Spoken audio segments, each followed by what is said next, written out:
All right, Risen Esports, welcome. It is me, the one and only Nezware. Join with me today is Reese's Pieces.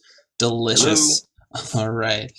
Today we have ABZ versus DEX, starting our Week 8 Rampage.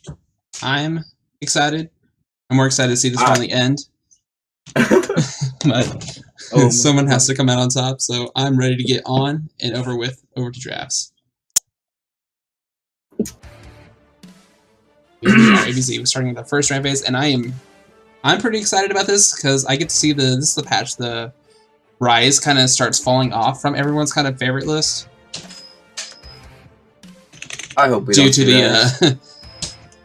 to the stopwatch interfering with his ultimate, and I am so happy for it. Like, it's just not even fun to watch, really. But first off, we have Anivia being banned. And I would imagine this target pick, the Varus, is also banned. A very strong ADC right now, kind of pretty popular due to the poke, and some people like to go rage play with this champion. I think it's boring. He's just like an artillery shelf in the background, but that's fine. It's fine. It's whatever. Jax is also banned. It's been a while since I've seen Jax banned. A little bit. It's like what feels like some pretty off-meta bans coming out the ABZ. Well, we have kind of a carry Varus, and then Fiora is being banned out. Very heavy carry top laner. Pretty. I don't want to say pretty popular right now, but still super strong. And Bane. Oh. Actually, we got target bans all around going over to the Blitzkrieg. I haven't seen too many Rampage players pull off Bane well, but we have a first pick in Stalak Tristana. Tristana's still... You gotta watch those jumps, baby! Watch the jumps, see if they actually rocket jump the buffer properly. If not, it's just going to end pretty amazingly. But Tristana's still a really popular ADC right now. Which is terrible. When she gets to late game 6 items, she just becomes Sivir and clears you before you can touch her. Brand being locked in, and I'm not quite sure if that would be Brand mid lane or Brand support. Let's get that spicy Brand support. I'm looking forward to it. I'm excited for it.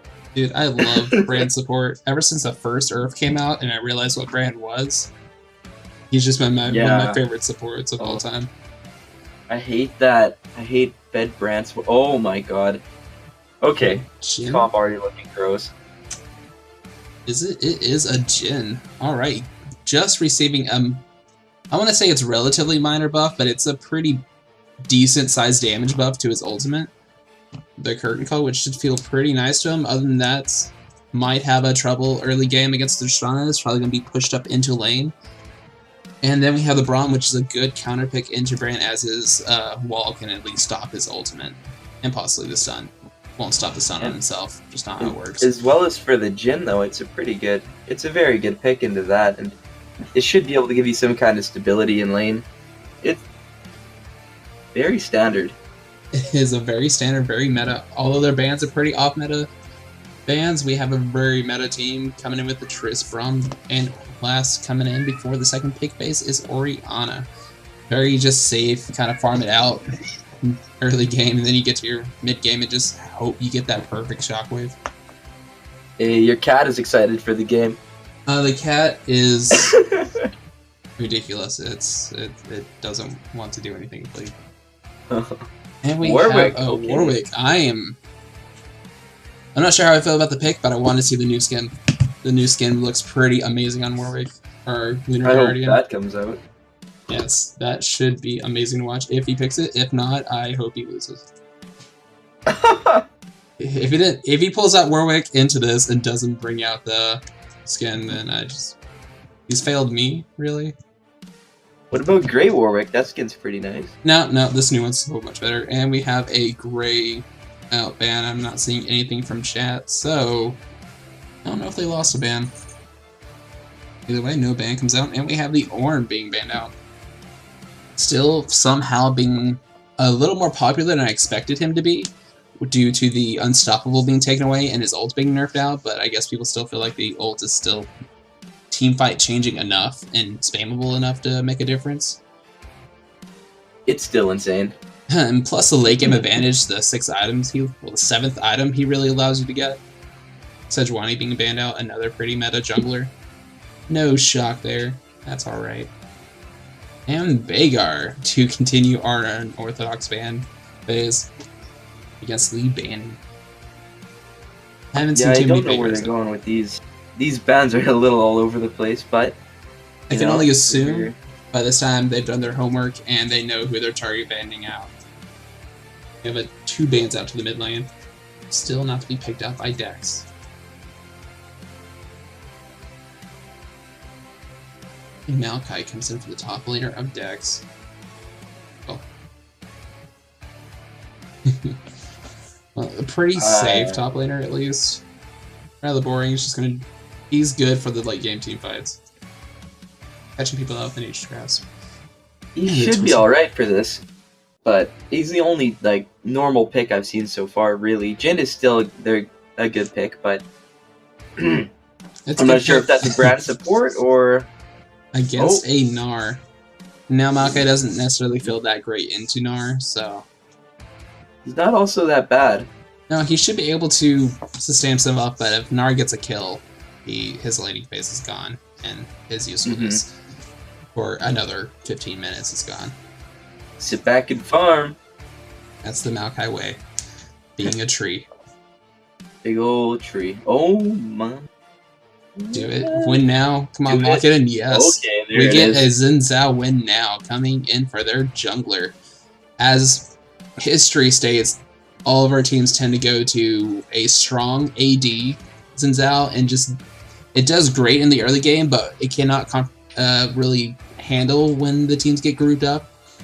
If it doesn't go at least a bit tanky, or just gets himself picked off and suicide diving, and that's what we want to see. No, this is not it. It is the Rise coming in. So he's not even fun to watch. At least he is a lot more vulnerable now due to the nerf he just got, which is pretty substantial in my opinion.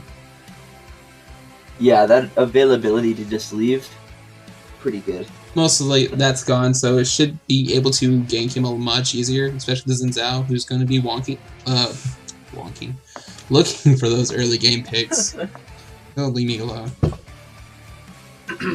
Looking for those early game picks and invades, which he should be. Like, Xin Zhao hardly needs to touch his own jungle. As far as he's concerned, he just farms your jungle and you on the side. On the side. I don't know about these two team comps here. It looks to me like ABZ has more of a standard comp coming to late game, except for the Xin Zhao. I don't know how the Xin Zhao is going to fit. I'm not too sure about another AD champion going into, Maokai and Warwick. You're probably just going to get blown up late. It's not going to do very well. I don't know. It's kind of a weird team comp that you just don't see ever. If I put my hand over Xin Zhao, it's a perfect comp. Very LCS meta. Tristana, Braum in the bot lane, Orianna, and Gnar in top. Pretty decisive mid-game and late game once Tristana is able to get to at least a 3-item spike, and then Gnar, Orianna kind of wombos themselves together. Everything around that team fighting center is pretty much around the shockwave. But then we have Xin Zhao, who might steamroll the early game, or he might flop. It is yet to be seen. History does not have a good record with Xin Zhao and Rampage. No, it does not. Well, on the side of DEX, I'm not quite sure. It looks way more like a solo queue comp. Like, not too much team synergy really comes about this. Yeah, you have really strong picks, like the Brand gets to be pretty steamrolly if he can dominate that early game, but the Braum I've kind of like blocks out. Yeah, I don't know what they were going for. They couldn't decide if they wanted to go for just a team fight comp or a pick comp. They just kind of went for a bit of everything. I'm not sure. But we do have a lot of damage, mostly centered towards that late game with the Rise there, who's might take a bit to come online. I'm just not feeling Rise. I don't know about anyone else. I'm not feeling Rise. It's gonna be something. It's always something. Well, yeah, if it wasn't, it'd be nothing. Done. Done. Oh, crap. Right? But I feel like Warwick's early jungle clear should at least compare to Xin Zhao, so we might not be able to catch him out. I hope he remembers to take his smite. As what we can see in the client on our side is Xin Zhao still has teleport, and we're just wondering to see if he's going to keep that. You know, whatever, you do use spellbook is there, I guess. Not for that use, but whatever. I mean, except you can't get jungle items, but yeah. Warwick will benefit from having a pretty healthy clear, so Xin Zhao's not going to be able to catch him out as hard. Let's see, but I don't see this a bot lane having on the side of DEX being too aggressive in the laning phase at least. Yeah, Bran can try to get you some follow-up damage, but Tristan's gonna have so much more push than you will. And Brahm's just such a good babysitter, really, until that late game. I don't know, ABZ has the superior team comp in my mind, but if Dex's team gets rolling, they can really run over that team. Yeah, ABC definitely has the more team fight centered comp, a very standard, a little bit easier to pull off, minus Xin Zhao. I'm just gonna hate on Xin Zhao until it changes my mind. While Dex has if one member snowballs, they can really start getting going, but if not, if it gets to that late game, they're gonna have a pretty hard time. And it looks like the jungler from ABZ has taken smite. Good. Changes are made. Good, we're happy. I was about to turn on the flame. Well, let's see. It's Electrify House. He might turn it on himself. Oh. I don't know. I haven't seen too much of him, but I am just so skeptical of Xin Zhao. Unless he gets the early advantage, early pressure coming out. Dun dun dun dun. But Rise into Orianna, the mid lane, seems pretty basic. I don't think too much is really going to happen. I don't see Rise just going in for the kill or Orianna just getting in the kill. They're just probably going to farm it out unless the jungle intervention. But what I really want to see is some focus into the top lane. You get that Gnar head against the Maokai. Maokai's going to be completely useless against his split pushing abilities.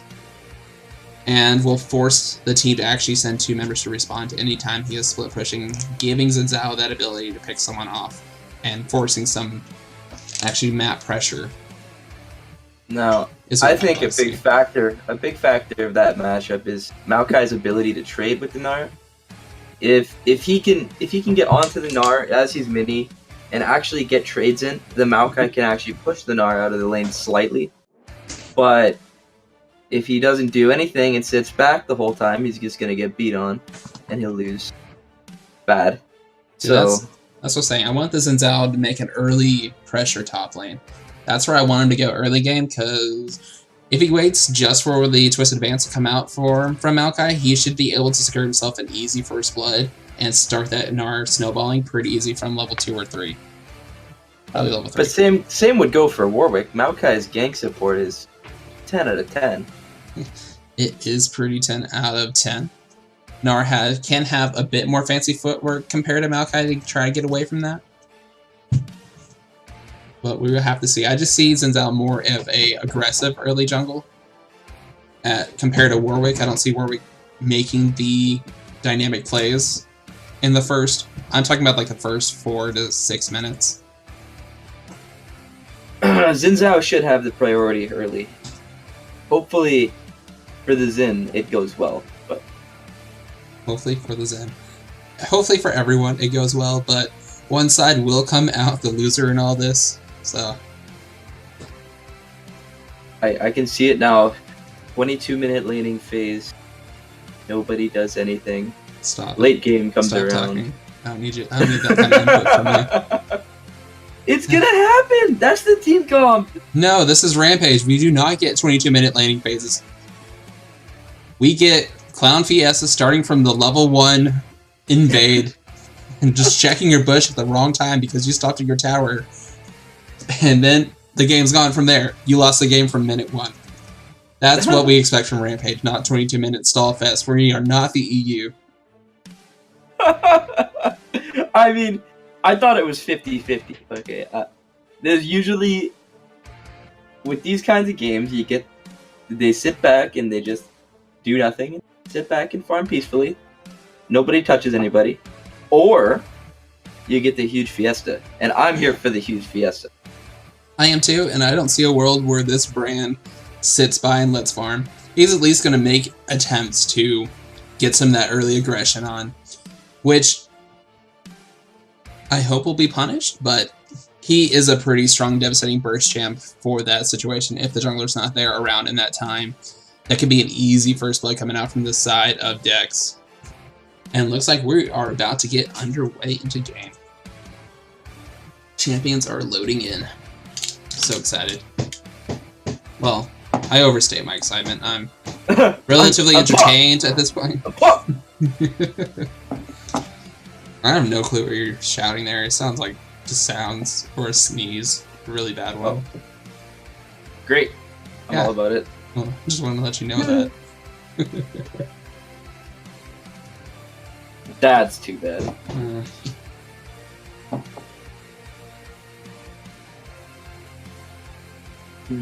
They did. We are sad to see that Maokai is not a Meowkai, the best skin for Maokai. And Marauder really Warwick did not go with the Lunar Guardian, so I'm a bit disappointed on my own. Alright. But taking Press the Attack, which is pretty good, like it can put out a bit of damage, but I might have wanted to see a different Keystone. I'm done! Coming out with that. My skins! But I do like the fleet footwork coming out from the Blitzkrieg on this gen. It makes him so freaking fast, especially when he starts building critters. Now more than a lethality, he is just a speedy little demon running around with his 4 bullets. Hey, his 4th bullet is just a bomb too. He's gonna catch you.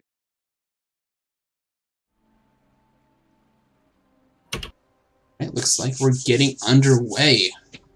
On the side of ABZ, we have Fancy Farts in the top lane, Electrify House in the jungle, Mojo Man mid, and Snugglebutt and Onbro in the bot lane. For the side of DEX, we got Sea Leaf on Maokai, Send Me Bleach, and there's a pause. Alright, we're gonna get to game eventually. The game's not really complete without a pause. Screw the rest of DEX there. They ruined it by pausing. If you see a reason for the pause, let us know, as I do not have chat enabled.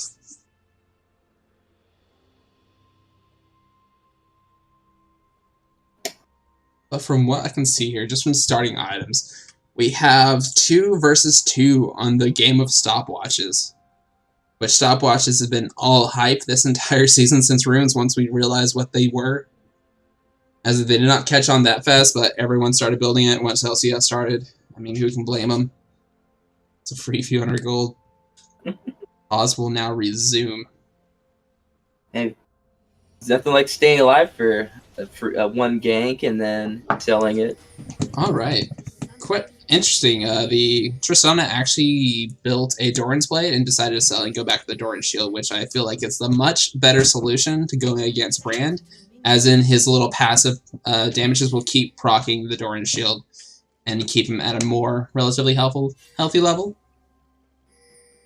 And we have the 5-man bush, although no one's really invading. On the side of ABZ, we just have the standard line of scrimmage. As, you know, we keep Zins out in the mid lane.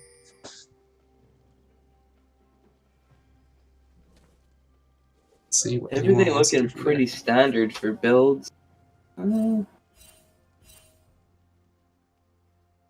Stopwatches are on Orianna, Tristana, and then for DEX on Jhin and Brand, so both bot lane.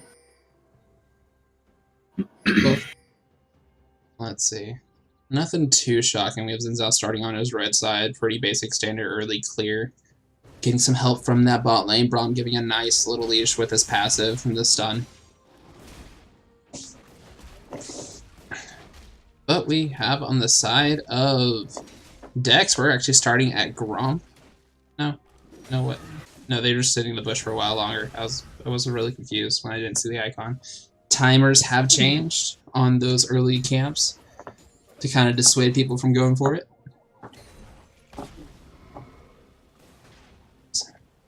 You know, the Keystone's a bit too shocking. We have the banning starting with Airy on this rise, which I feel like can go multiple ways. I'm not sure if Comet would have been a little better since you have that guaranteed CC, and it's pretty much always going to proc. But if you get those early trades, and that's a pretty... Ooh. I just want to give him a little credit. That was a pretty fast pause. I got the summoner just connecting the pause at the same time, so pretty good typing there on their side. The trick is he paused and then he left. So I see. Just pause better. And just left the game. We're good with that. Another pause coming in sub 3 minutes. See ya. Reconnected. We just really switched people with the keyboard. No one even knows the game started.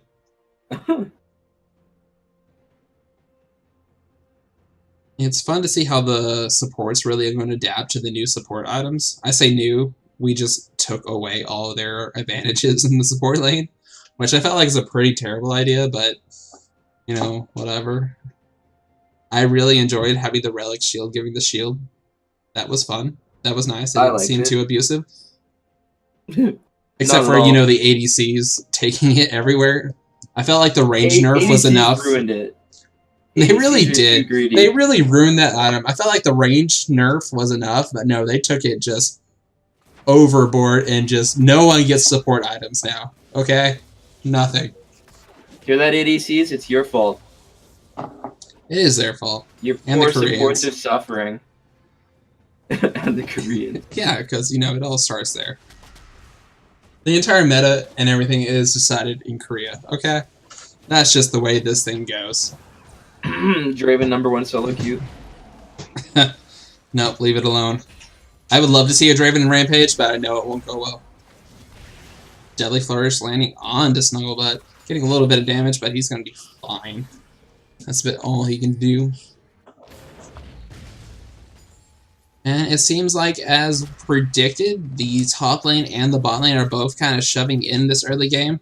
While we have Xin Zhao taking out a Scuttle, and Warwick actually looking for a bit of aggression while we have a stun and a rocket jump away. Snugglebutt brought down to about half health, but gets a delivery cookie to stay in shape.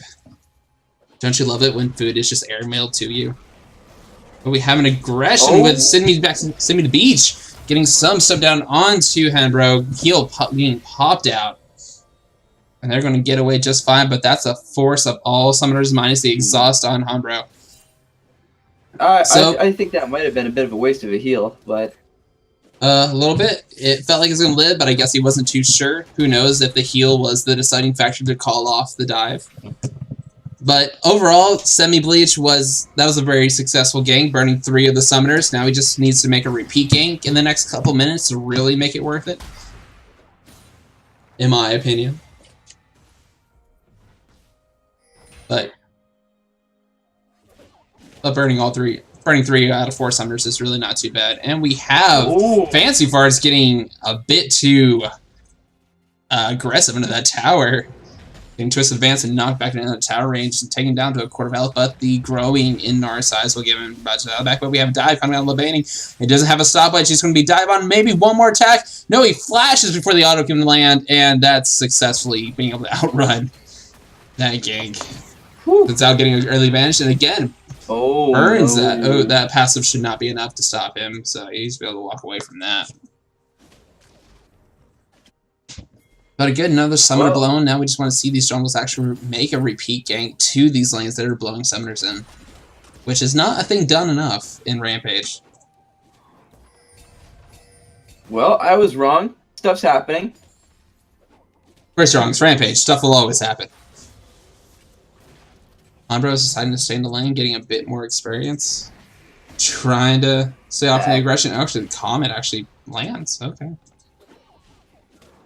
Fancy Fart's just pressuring Sea Leaf. He's getting a bit greedy on these backs. He knows he's within boomerang range and just keeps trying to back there in the same spot.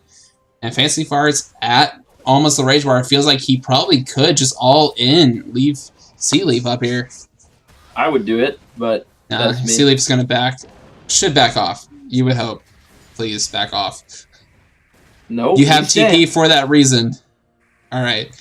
If he backs now and TPs, he shouldn't have to lose a wave. Which probably would be what he's about to do now. And now we have Electrify House on the bot lane. Is he gonna agree? Oh no, he's not. Thank God. Yeah, their Sea Leaf goes and TPs up to the top lane and get himself back in the lane. Just a bit faster, so they didn't lose all that golden experience. Already down a sizable amount of gold. About 16 CS in the top lane, and it's only 6 minutes.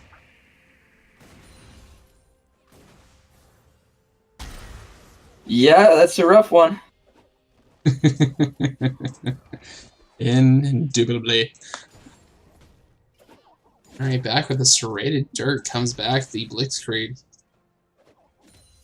Getting a bit more damage, and Sean's going to back, and probably check gold on that. Has enough for a BF sword if she wants to come back with it. But as far as I know, not too much aggression going to be followed into this mid lane here. Just going to be a passive Form Fest, both staying about equal in CS here. Getting some aggression. Mojo just taking a bit. Just a little bit of the health. That's a bit. Just a tickle, it's nothing. It's just rise to tickle. Until late game, that same combo destroys you and the team. Yeah, that's the scary part. I need to see more of this jungler aggression. We burned these summoners, and we have not punished on the fact. Oh, but we have Electrify House. Going to walk out of the enemy jungle, getting a couple camps for himself. That's really all. He's doing exactly what we expect him to do. Counter jungling and just trying to push back that Warwick as much as he can. Maokai missing out experience. That ain't good. He is still hanging around there, which is a bit awkward, as Nara is now waiting for him to come back up. With Warwick? With Warwick, but he is going to be pinged out. Getting a nice Tribush ward to be able to see those games coming in.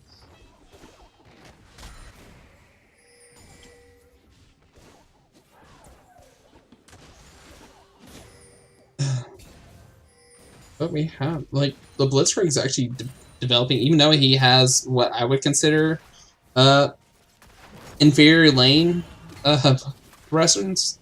He's actually keeping up in CS and actually developing himself a lead in just the CS now at 10 CS at 8 minutes. Compared to Tristana, that's seems like a lot harder to do.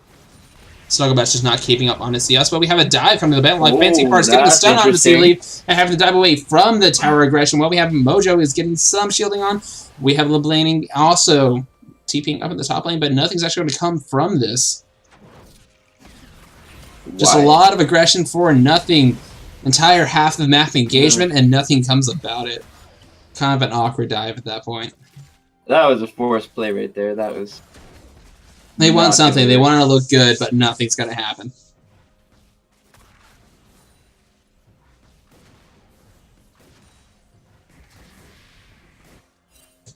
And while the CS lead is also equally in Mojo Man's favor into the mid lane. Getting almost 20 CS above the rise. That roam hurting him a lot more than it hurt her. Mm-hmm.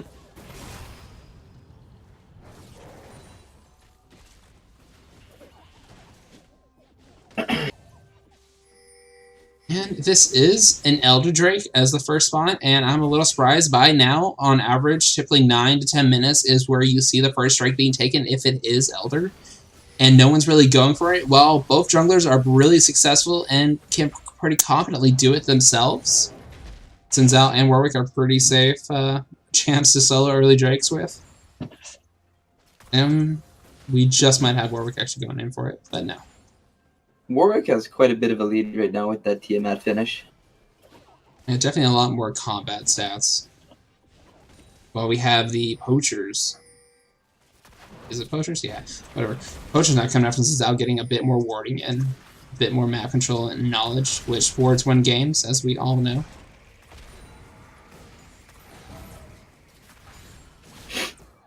You know, for the longest time, I couldn't figure out what that sound was Tristanna's Q on that skin. Just like the twirling on it. I just like, where is that coming from? It didn't seem rational, but it's just his, her rocket just powering up. Yeah, longest time it just bugged me. That skin. Oh, but everyone uses it apparently. Well, we have Blistering. Wanted to get some early. Deadly Flourish is just nearly missed, but we might have a stun coming out. Misses from Sven. Really aggression ult already used before we even swash over there. Knocking him down to 10th of a health. Just a couple hundred health left, and he's going to have to back off from this lane. Unless we have Leech come in to gank the top lane. But he is going to be seen on a ward, so Fancy Fart's going to have to back off if he wants any to live in this aggression. But no, I haven't seen Semi Bleach actually make another gank since that one early 2 minutes, 3 minutes mark. All summoners are back up and no one's actually taking advantage, and that's what I'm talking about. The junglers in especially in Rampage, don't actually take advantage of the down summoners. I mean, Rise especially didn't have, when Flash was up, he had nowhere else to go. He's a really easy gank at that point, especially without a stopwatch. Rom getting stunned up and going to barely miss the deadly for Shanbro's going to get out with just a quarter of health. While Havens out and Oriana coming in for the gank. Sven flashes in. Snuggle goes golden while Humbro's got the run for his life away from the Carly Gull, but Shockwave lands onto the Wilkering, and that's first blood coming out from the Electrify House. And that's a kill also being secured onto Snugglebat. Good gank coming in from the mid and jungle. Very nice play, actually. That was very nice. Perfect timing. They were seen on a peak where right at that moment Sven flashed in, and I believe that was it for them. He had vision, and he still went flashed. I'm not sure if he just didn't see it in time to react to it, but all in all, 2-0 for the side of ABZ. And that's also first Infernal Drake going over. Feels pretty good.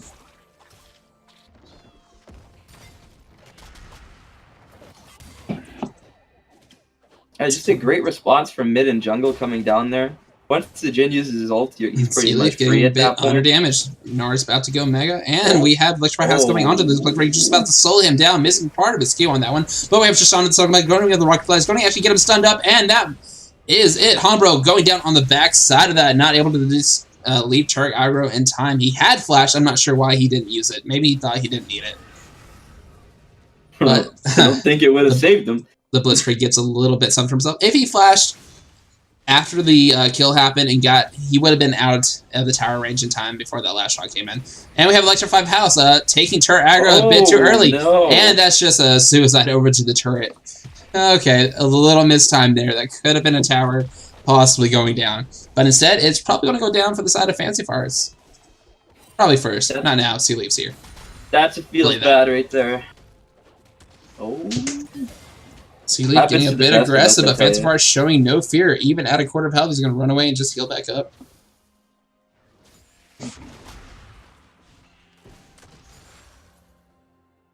I'm hoping he grabs Executioners. That would be nice. Who? Nar should get that. Probably wouldn't be too bad against the Maokai, especially like the Warwick. Yeah, I definitely feel pretty good there. But he's not having too much of a problem at this point, so I really don't expect him to go for that just yet.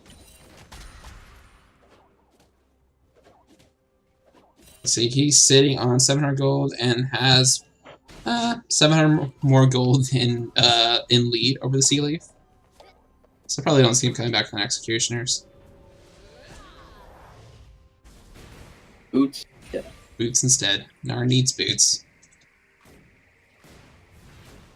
He already feels pretty slow. And we have a TP coming in from the river. Just going to get to lane just fast enough. He wants to come in for the flank, I guess. Get a little bit.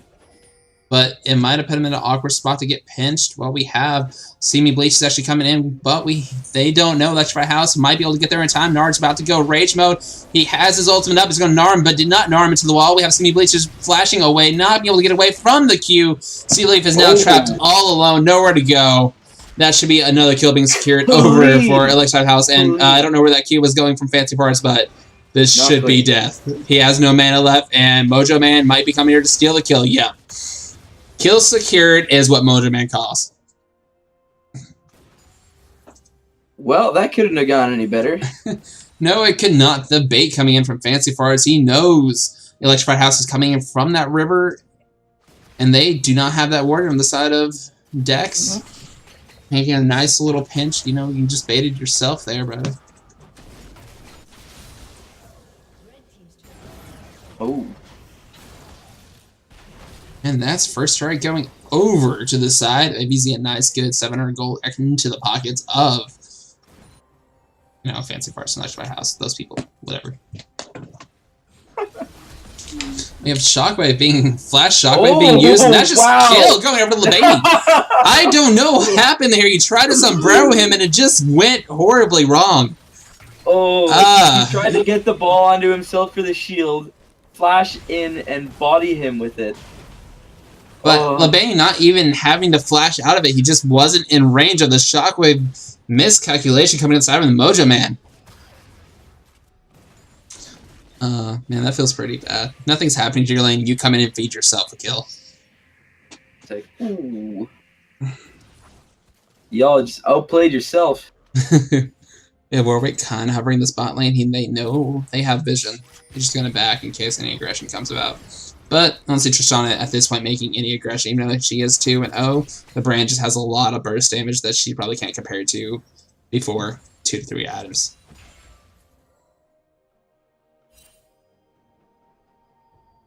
And while we're on it, 20 CS up is Fancy Farts in this top lane.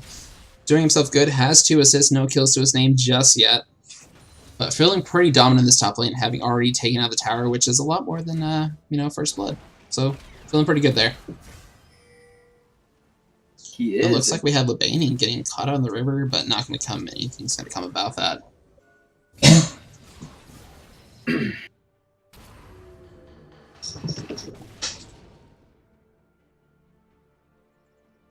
Very good start for ABZ now. They're 3k up and looking good. Oh, Ona's is dying. We have some aggression. We might have a 3v3 happening in the bot lane. Both jugglers are here and present, but no one's wanting to pull the trigger just yet. Well, we have Fancy Fart just alone and peaceful, able to farm. Not even Sealeaf can bother him at this point. He's going to sit here and farm it up. Those third procs hurt me so much. Yeah, that'll hurt.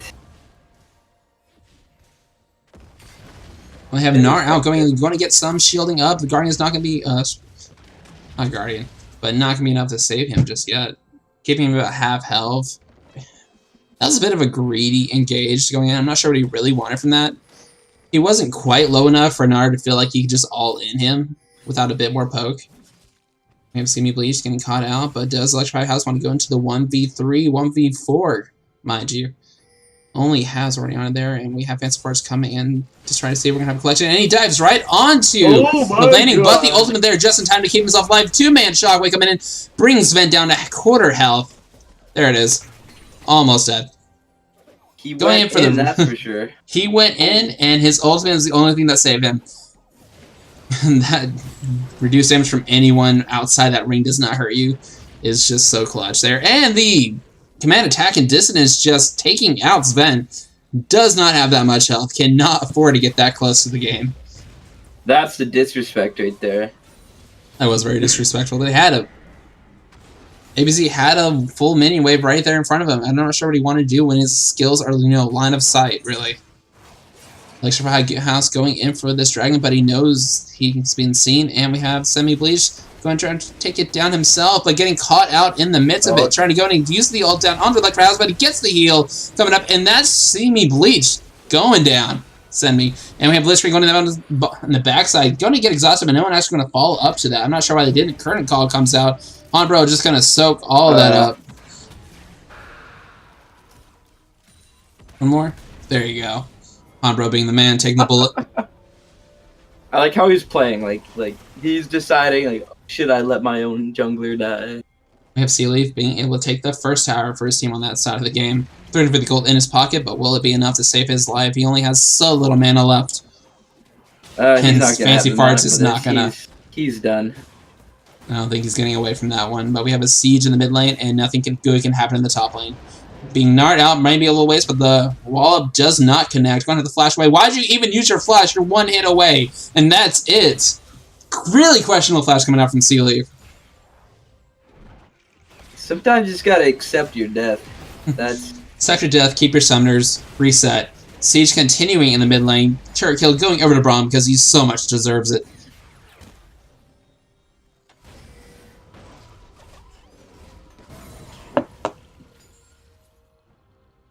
And it kind of looks like Dex is getting choked out a bit here. The Warwick pick not making as much impact as it really needs to be at this point. Xin Zhao just being so much proactive around the map, being 3-1-3, helping his carries get ahead, and by that, Orianna gets 2 kills from those endeavors. Keeping most of the kills from himself. Like, Send Me Bleach is going more for the counter jungling and less for counter ganking, and Electric Treehouse is definitely doing a better job so far. I don't know. You don't know. Feels bad to be Warwick right now. Feels bad to be Warwick when you can secure CC someone, but no one has the damage to follow up. Rise still a couple minutes from actually hitting some power spikes. Stacking up that tier, but not much else just yet. I do enjoy the skin onto Baron here. Oh. Throwing out, it's 3v1, trying to get him as much as he can. TP's coming out from the side of Lebanning. Going to do that, but he's not going to be there in time for it to live. He's going to TP and run away. Why did you... Still wants to keep this aggression going. 4-shot, bringing Electrify House down to a quarter health. Well, Fancy Fart getting caught on the back end, going to use Brood down by the Deadly First, and that's going to be so much damage coming out. He's going to be dead on the backside due to his Ven and the passive. A lot of over-aggression. They backed off, and 1-for-1 all around. Realm Wart coming out, but he's not really going to get them that close to the team fight. Brings the team a bit closer, though.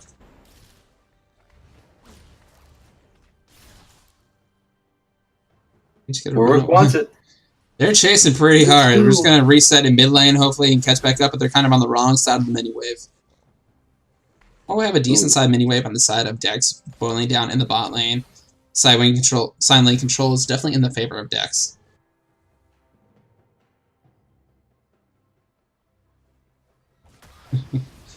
That was a very, I feel like ABZ was getting a bit cocky in the top lane and just got horribly punished for it. Yeah, they use everything to try and chase down and secure the kill on the Sea Leaf, but he's just the Maokai, while the Rise and Jin are able to put on that long-range damage onto you, and also the Brand just bursting them out. Ooh, stunned up. Deadly First not going to be able to kind of a good time buffer on the rocket jump, keeping him alive.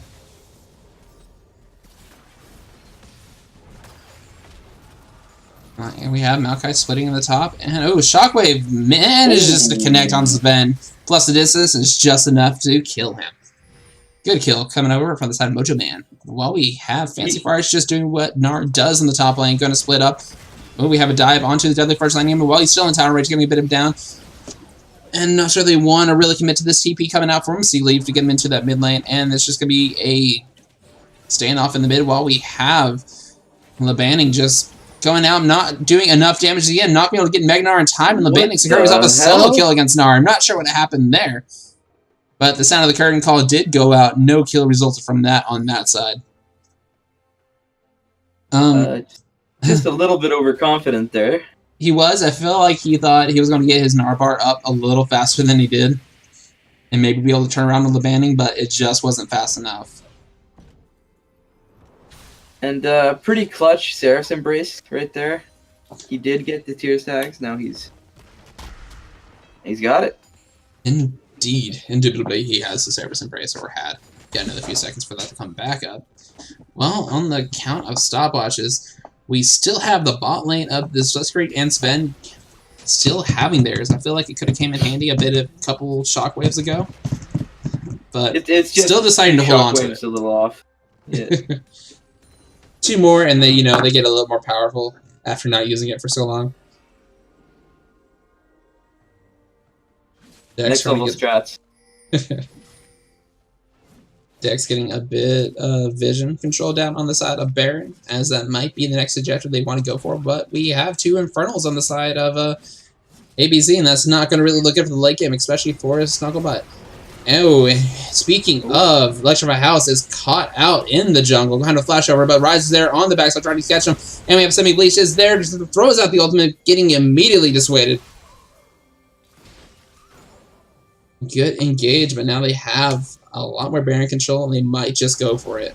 Starting it up, going to actually go down for the damage, but I'm not sure if that's so much of a good idea. They might not have damage to burst that downtime, but the side of ABZ is just a bit clueless. They aren't expecting them to go for that Baron take right now, and they're looking like they're going to commit.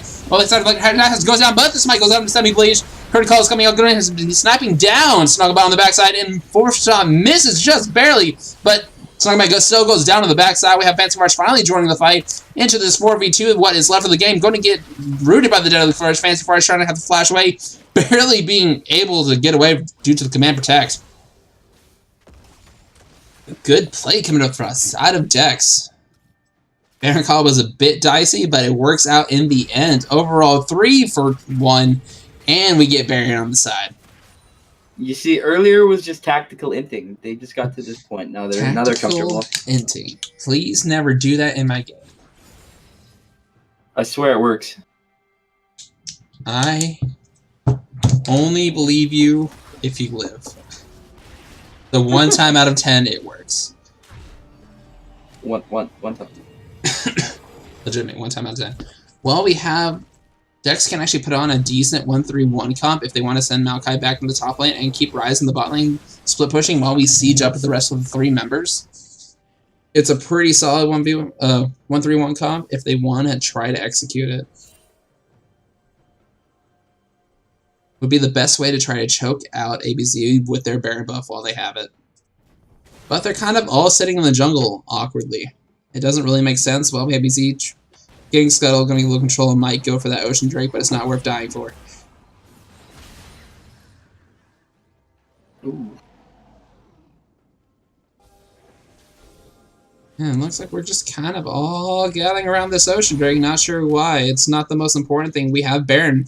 This is the best thing for ABZ to do, is to keep him in the jungle, because, you know, that's where the best place for Baron buff to work. Honestly. Really. Their mid lane is even pushing against him. And now we're just gonna kind of ARAM in the mid lane while we have Ryze. Not quite. He should be split pushing. He has the Realm Warp up. He has his TP up. He should be just split pushing and pressing that Baron buff. Nara's going to come down to respawn, but we already know that they can't handle the 1v1. Well, if he didn't miss the 3 boomerangs, I'm pretty sure he wins. Maybe, but I think Ryze is feeling it pretty good right about now. But he misses the Q, and going to get another Q line down, but Fancy Four are going to have to jump away right before his Nabbar is able to max out. Not able to deal with the damage at this point. Tower going down in the favor of DEX. 1-4 works just as well, easier to control. Maokai not feeling too set to do it by himself. Ultimate actually comes out. And I'm a little confused because I so thought the ultimate from Bran actually was stopped on the Braum shield. But the 4th bullet isn't going to connect, and Hobro is going to get out alive. Levanning actually coming in from the bot lane to come and try to join this. Going to get a huge chunk knocked out from the command attack and distance. I'm pretty sure Shockwave would have killed him there. I did not want to pull his trigger, and Shockwave isn't that long of a cooldown anymore. Could just use it willy-nilly. Suck him right back in a turret. Easy. The wave player definitely feels on the side of ABZ. Inside of these sieges, being able to clear the wave of Tristana and Orianna just so fast that DEX really shouldn't keep Ryze in the mid lane if they're not, when they need to split push. Yeah, a little bit of a throw from ABZ so far. They were ahead 3k before Baron, and now they are down 2. Down almost 3. DEX secured himself the first strike of the game, an Ocean Drake for themselves. Does not feel as good as 2 Infernals, but what can he do? Ryze going to be back out just in safety. Get him, he was caught out, but he did not choose to pull the trigger, as he would have to flash for it. I don't think he was Go making for it. it. I don't think he was making it around the wall in time to actually see him without the flash. And now we're just kind of back to the farming phase, and what we see is not one tower really came around from that Baron buff, and they took the mid lane after a siege after the buff was completed. Keep farming. Let's go. Not quite the Baron power play I would have expected with what they have to use right now, as Sven can pretty much 1v1 anyone they try to send his way, so why they keep him with the group is a mystery to me, while he has sums and ultimate up. Yeah. But we're just kind of just stall around the mid lane until we press it down to end. Very squishy Xin Zhao at this point of the game. I feel like he's fallen off. He is falling off, only having the Triforce and Warrior's Enchantment. I'm going to try to build some magic resist, but I'm pretty sure it's a bit too late point. You might want to get some health to get rid of those resistances, as you do not have much. And there we go. We have the 1-3-1 kind of coming into fruition. Ryze is going to keep pushing on the bot lane while we have TP for Sealeaf coming in the top lane, but we might have a collapse coming out onto Sealeaf, but it's going to be warded out, spotted out. He's probably going to get away just fine. Tower is still up. Electrify House is not going to do enough damage for that. But he goes in, tries for them, but ultimate coming out, and Fancy Word's going to have to try to dive. Nature's Grab's going to stun him under tower. Give him a root, but Sealeaf, they're wasting so much time in the Gnar ultimate as well, while their mid lane is being pushed and destroyed, as well as their bot lane. This might have not been the right call for them. And turrets. Okay. That was 2 ultimates and so much aggression. The side and a heal even comes out from Tristana. You're going to lose an inhibitor off this, possibly, if they don't stop this in time. And Electrify House is going to try to dive right onto the Blitzkrieg. Going to get stunned up, rooted up, and the Glacial Fissure is going to come out and get some stunned up, but that's just Electrify House going down to the back end, and we have Snugglebat as well going down to the side of Semi-Bleach. And Gnar just left just solo the Blitzkrieg on the backside. All by himself. Not worth it. I feel like at that point, the Realm Warp could have came out and tried to help and turn that team fight completely, as it would then have been a team fight. Still wants to 1v1. Ooh. But he is still splitting and getting some aggression. That's 2 towers down, 2 inhib towers down on the side of ABZ. Pings for Baron to come out. It's up in just 10 seconds. ABZ has a bit more ward control in that area just now. They will be able to see if anyone wants to come for it. But it might be a risky move to go for it just yet if we have a Sly Lebanning might be able to actually go and take an inhibitor while they're not watching. Yeah, I don't really know what happened there. That was... We forced just random team fights, and then we go into a stalemate for another couple minutes, is what really happens. I mean, that's all that happens. five top. Blow ults and heal. Come back to mid, try fighting. See, that's the shocking part. Heal was having to blow it against a 5v1. I don't know why that had to happen, but it did. Surprisingly enough, Spirit Visage coming out for Gnar. Not too shocking with the Maokai, Warwick, and Ryze, and Brand all doing a serious amount of AP damage. It's just not what I would... Oh, we have CB Bleach being caught out, Shockwave being used as well, probably a bit of an overkill, but we have the Curtain Call being blocked out with the Bronze Shield. Going to be trying to take him out, ultimate coming out from the side of Sven, and going to get knocked up, Nard out, Wombo in to the wall, and that's Sven going nice. Down on the backside. Blitzkrieg throws out his stopwatch, finally, but goes down nevertheless. You throw the game. No, you throw the game. There it is, Lebanning taking taking the inhib while this is all going out, while probably ABZ is going to get Baron for this, unless Sealeaf can make the Miracle Steal. It would have to be a Miracle Steal, that's for sure. Ryze is going in for the second inhibitor, and no, Sealeaf's not going to be able to do it, but now we're going to get the enhanced backs. If anything, just throw out your ultimate. I guess you don't have it. Icon's a bit messed up. But that's a second inhib, might be going down. You might as well give your life for this last auto attack. Yep. Flash being used to get himself away. He still has the Realm Warp. Flash for flash. The chase is on. Dun dun dun dun dun dun dun. Okay. It's still going. He's gone. He's gone. We aren't committed to it just yet. It's not over. He's gone. You can stop. No, let's see. I don't know if that was worth it. No. I don't know. Oh, that is a kind of close call. They have the Baron. Let's see if they can do with it against 2 lanes of siege minions.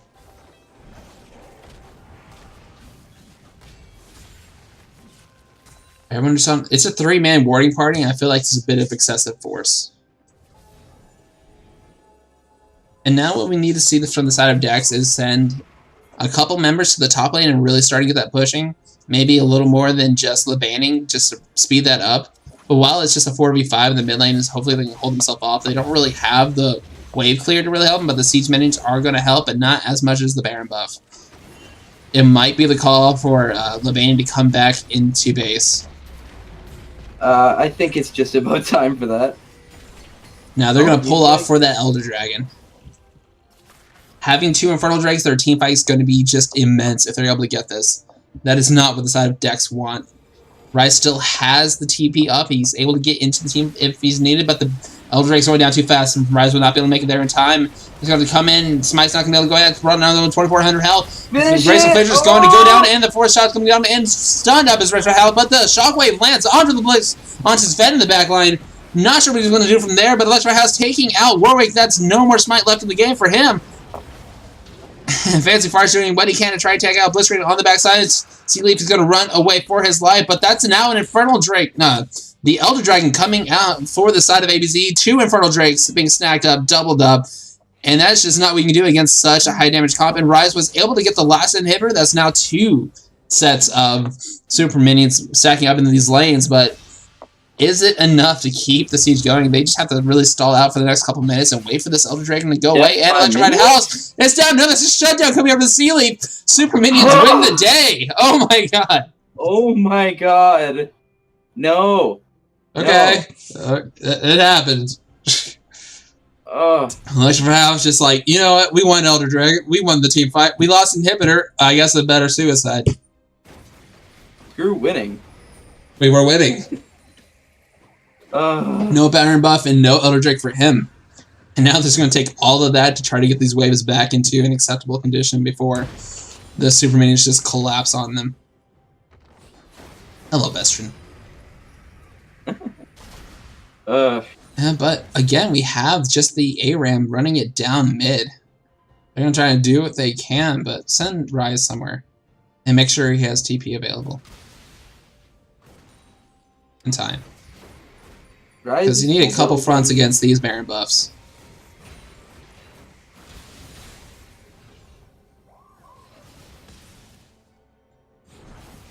But instead we have Semi-Bleach actually split putting on the bot lane. Not sure if that's the most optimal one, as he can provide a bit more control in the mid lane with them.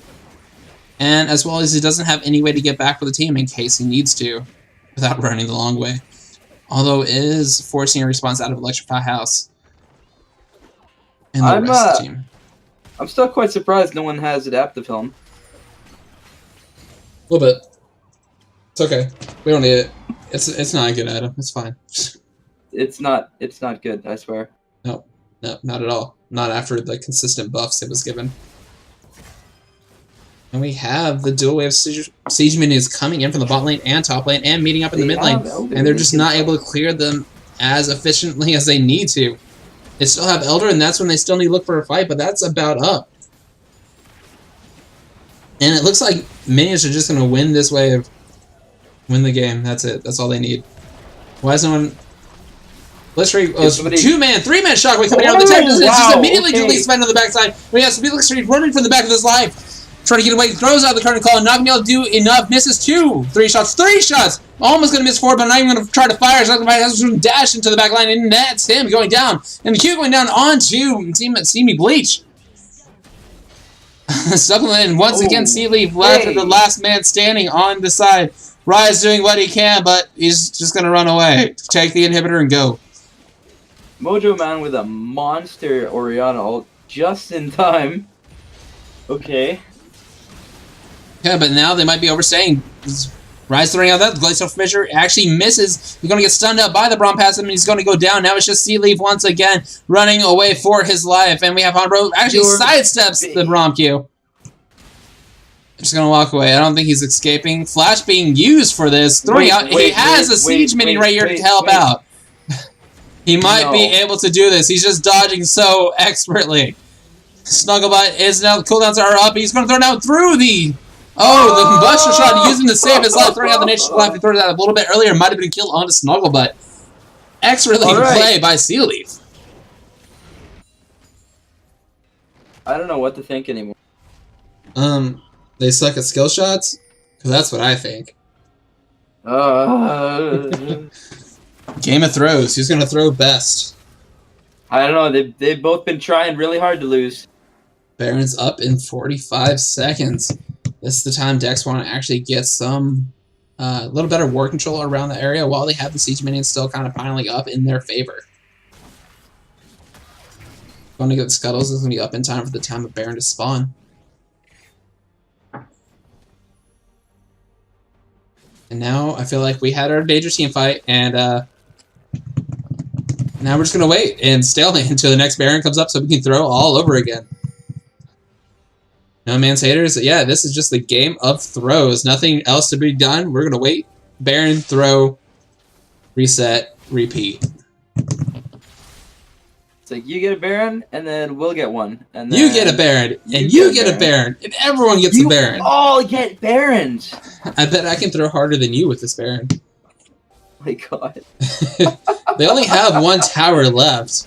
And they're just going to siege it back down mid lane. And we have Mojo Man getting a bit low on mana, but might be able to find another game-saving shockwave to keep his team alive.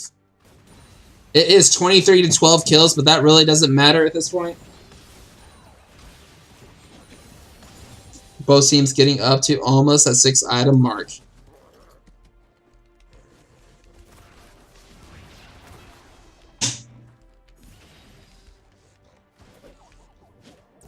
Just not much they can do. We're just going to kind of stalemate around mid and not split anyone's siege off, but we do have these siege minions taking out this last tower, pulling their focus. They might be able to pull off this inhibitor before the time comes back. And Shockwave goes out, not catching anyone this time. Massive Nar Artemal, keeping him dependent on that dead turret. Rice doing what he can on the backside, but it might be enough. Curtain Call comes out, nailing one. Second bullet, third bullet lands, and the fourth bullet connects, taking about half the health of Snugglebot. And Sea Leaf doing what he can on the backside, but best shut down under turret. He's going to live for just one more moment while the command attack and distance is going to take him out. Shutdown coming to the Mojo Man. And we have Blistering attacking, I guess, trying to attack a golden person while he's about to get killed by a Snugglebot, but he goes down to the Rise anyway. And that might be it. That might be game. Only 2 members left for the side of ABZ. Do they want to risk it? Fancy Fart doing what he can. He's going to try and chase down the Blistering. Rise, what's he going to do? Is he going to... I thought he might ult the remaining minions to the tower faster, but that didn't happen. But the Nexus is exposed, and 3 inhibitors are down. He wanted it. Holy crap. That is one thing I haven't really seen through this game. If you're going to pick Rise, we aren't seeing too many productive Realm Warps. Like, that's something we should be looking at. Pretty much just Realm Warp right to Baron right now. Yeah, that's what we got. We got 3 men going to go to Baron and quickly take it out. Listened. And they backed off, so now they're actually seen by the ward, which they wouldn't have been if they stayed in the back of the pit. Wait, did he just flash? What? Yeah, Lebanning does no longer has his flash. Alright. Baron going over the side of DEX at the cost of a flash. Is it worth it? Find out next time. Oh, man. Once again, ABZ has no inhibitors. But now they have Baron and double siege minions. Send Rise to the top lane. There we go. And we're going to see how fast this Nexus can crumble. I'm going to stop for a moment and take that big word because it's so important right now at the moment where you could be pressing this the siege minions into their base. 2 lanes just double siege minions with Baron buff is not much you can do about that. There is not. But they're going to back off, and Electrified House is going to dive right on in. Why? Throws out his ultimate and tries to save himself while he can, but Semi-Bleach is going to has to ult himself away. Not even going to try to take the fight. Brand throwing out his ultimate, getting a lot of damage on the Electro House. He's going down in the first death of this fight. Flash of the Shockwave, excellent, and that's a kill coming over from the Nexus. Look, Banning and Sea Leaf just going for their Nexus while the rest of the fight happens. All right, that was good. You can't do that. You can't just walk in like that. Okay. Game of Throws. Game of Throws. Find out next time in a year and a half what happens in the next game. Oh man, that was... I didn't really see the backdoor coming as the rest of the team just did not respond to it in time. Tunnel nice and hard. Tunnel nice and hard. I was so focused on that fight. But Rise and the Maokai knew what was up, and they had the game plan in mind, and that was pretty good. All right, we're going to take a short break. In just a moment, we're going to bring you Game 2 of ABZ versus DEX. Don't go anywhere.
Alright guys, welcome back to this exciting Game of Thrones between ABZ and DEX. Here I am again, and joining me is Reese's Pieces. And we're going to send it right on to draft where Tarek is our first ban for the side of DEX. Anivia still following suit, ABZ not changing up their plan. It worked almost well last game. Almost well. How do you feel about it? I feel like if they clean up their plays when Nar is banned they out. have big objectives, it's probably a good idea. Nar is banned out, which is a good ban, as it did actually make a pretty sizable impact in the top lane. It almost won in the game. From just the top lane alone, its pressure was massive, as I predicted. And Rise banned. Ooh. Rise that also. Just ban everything that kind of worked against you last game and go from there. That's all you need to do.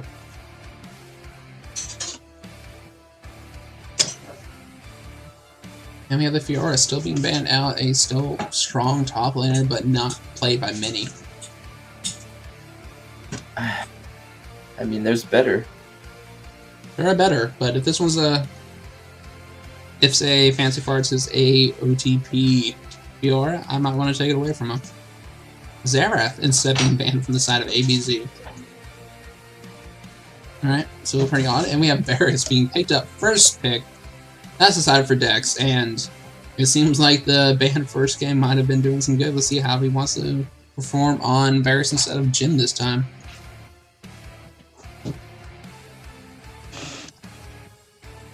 Sejuani. Okay. Sejuani being a pretty solid pick. It's hard to really screw up terribly on, especially if we have a team that has a couple other melee members. Really easy to get down secure kills with. And we have Tristana once again being picked up inside of ABZ. No matter what, she gets to late game and she's going to be good. That's just what you can kind of count on from Tristana. Orianna being picked up as well. They're just going to take it right back from ABZ. Picks so far not too shocking. Oof. Yeah, that's okay. And the Braum. We got our Varus, now we're just going to take all your picks from last game. Oh, Azir? Okay. Azir, alright. What I want to see now is the Disco Nunu. I don't care if it's support, top, jungle, whatever happens, wherever you want to put that Sejuani, I need to see a Nunu. Top lane AP Nunu. Dude, go for it. There are worse things that can happen. Do it for the late game. Take Comet, just be AP Pantheon, hit the E's. Dude, that's so toxic to go against. Oh my god. Nunu with Comet in the Ice Ball is just ridiculous. It's pretty good for 5 minutes. And then it's not pretty good. I'm going to assume now at this point Dex just has a misban. Unfortunate, but we're still going to go on Maokai being banned away from the side of ABZ. And possibly Lulu? Alright. What confuses me when teams start banning different champions that they didn't see last game and that didn't ban before. I always wonder what kind of changed their mind on that fact. They just really beat us with this, but we're going to ban this one instead. I just don't understand quite what goes on Makes in that sense point. To me.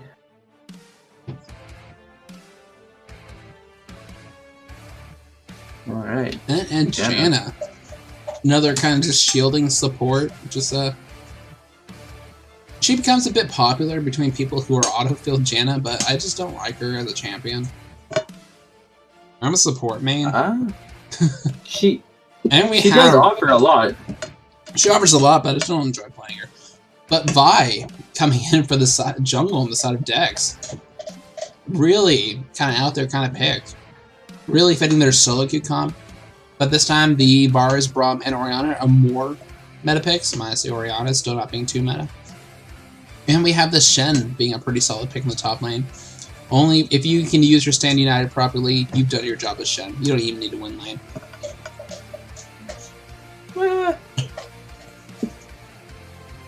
I could say otherwise, but if he keeps the ADC alive, it's alright. That's right, and what is going to be our last pick for the side of ABZ? It's going to be the Trundle. All right. Ooh. How do you feel about that? I think it sucks. I don't know. It doesn't seem very good to me. But yeah. Trundle into Shendo. He's going to have a bit of a hard time due to the dodge zone, but as long as he works around that, it should be pretty easy pickings for him, as he has a pretty decent sustain up in that top lane, and if he's able to get ahead, as well as the top laner did last game, it's monstrous. As he has it's gonna be scary. A few tanky champs to choose from for his subjugate.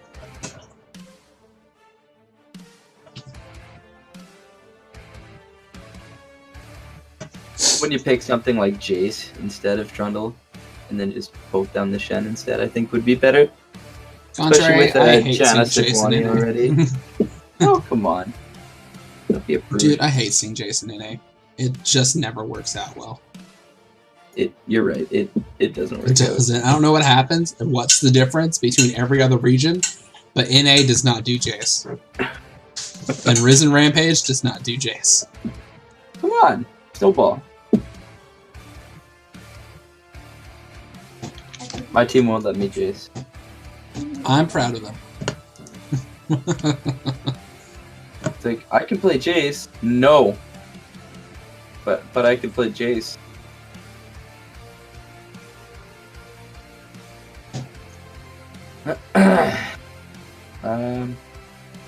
Team comps ABZ has kind of the same kind of comp coming on.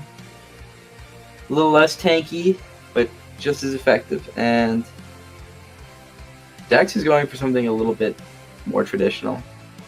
Should be interesting. I can assure you, no one is eating cereal while casting. Yeah, that's not a thing. There's no way anyone could possibly be eating cereal right now.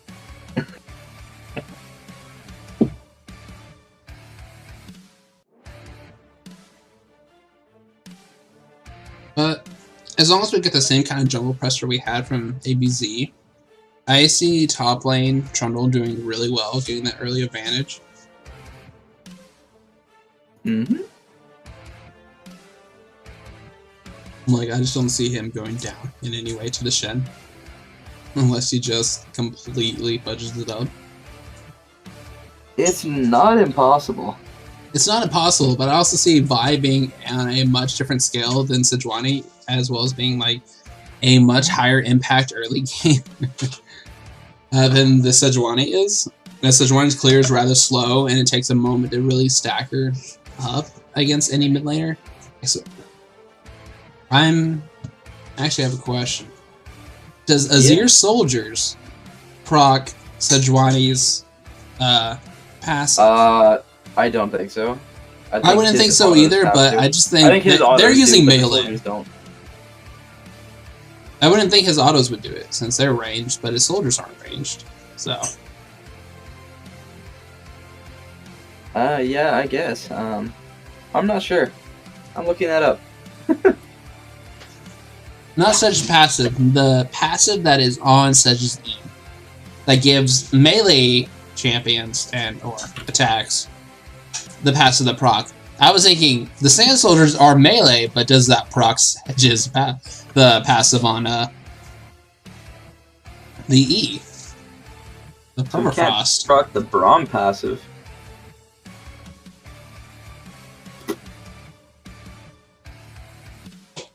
I wouldn't think so, but I didn't think Azir's did it that way, but I just thought it would have been kind of funny if it did.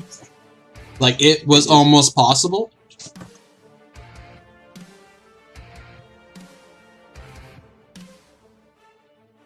Well, we have the bot lane. It's probably going to be a pretty snoozer with Tristana and Jaina.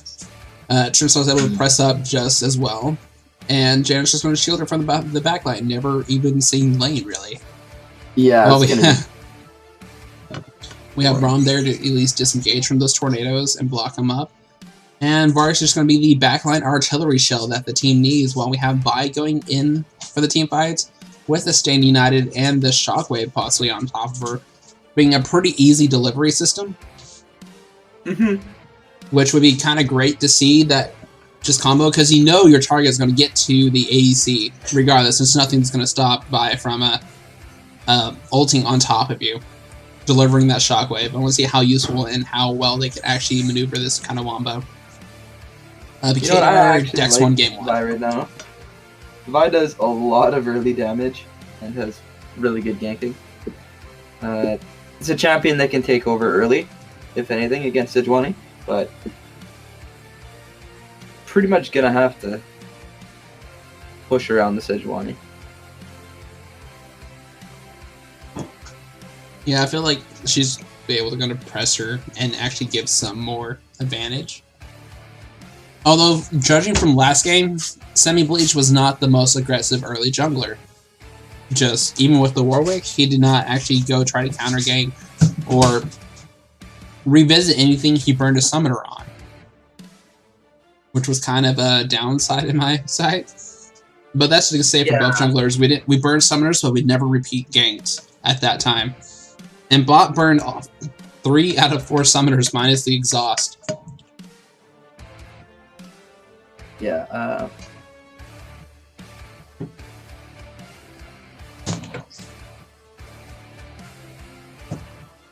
Yeah, oh, well, I kind of felt like you wanted to say something, but... you cut out and I didn't hear you, so I was kind of confused. Well, on this... my bad. My apologies, sir. On the mid lane, though, I feel like Orianna's still going to go for that passive, kind of just farm it up, but Azir's going to be able to be a lot more aggressive, even with the minor... I say minor nerfs. They don't feel that bad on him. Just a little bit to kind of keep him in control. But Azir still has a lot more early damage and is able to just be able to poke her out of lane, even with her range. Still Azir. It is still Azir. He's going to do what Azir does with the heal, mind you. Whether he has Summoner's Healbook or not, I don't know, but I wouldn't imagine he does have heal.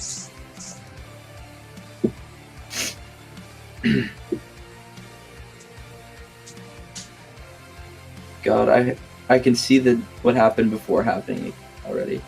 Just the Game of Thrones? I already got flashbacks. He got some PTSD from that last game. It's going to come to watching. ABZ is going to come into the lead, almost hardcore dominating, and then nothing. Xin Zhao does not go anywhere with it, and we just kind of throw it back and forth at Baron the old in-A way until one team loses. Tried diving backline, no tankiness whatsoever, just blown up. Oh. Yeah, that's the problem with Xin Zhao. If you don't build him tanky after your first item, it's kind of really hard to dive anyone's backline. Period. Unless you are confident you're going to insta-kill them, which is it's not hard to do as Xin Zhao, but it's pretty hard to do it on the first hit. You don't have that kind of time to wait for your 3-hit knock up and then able to dash away from everyone. Yeah, no more. But thankfully we don't have a Xin Zhao here. We have a much more, I think, stable Vi coming in.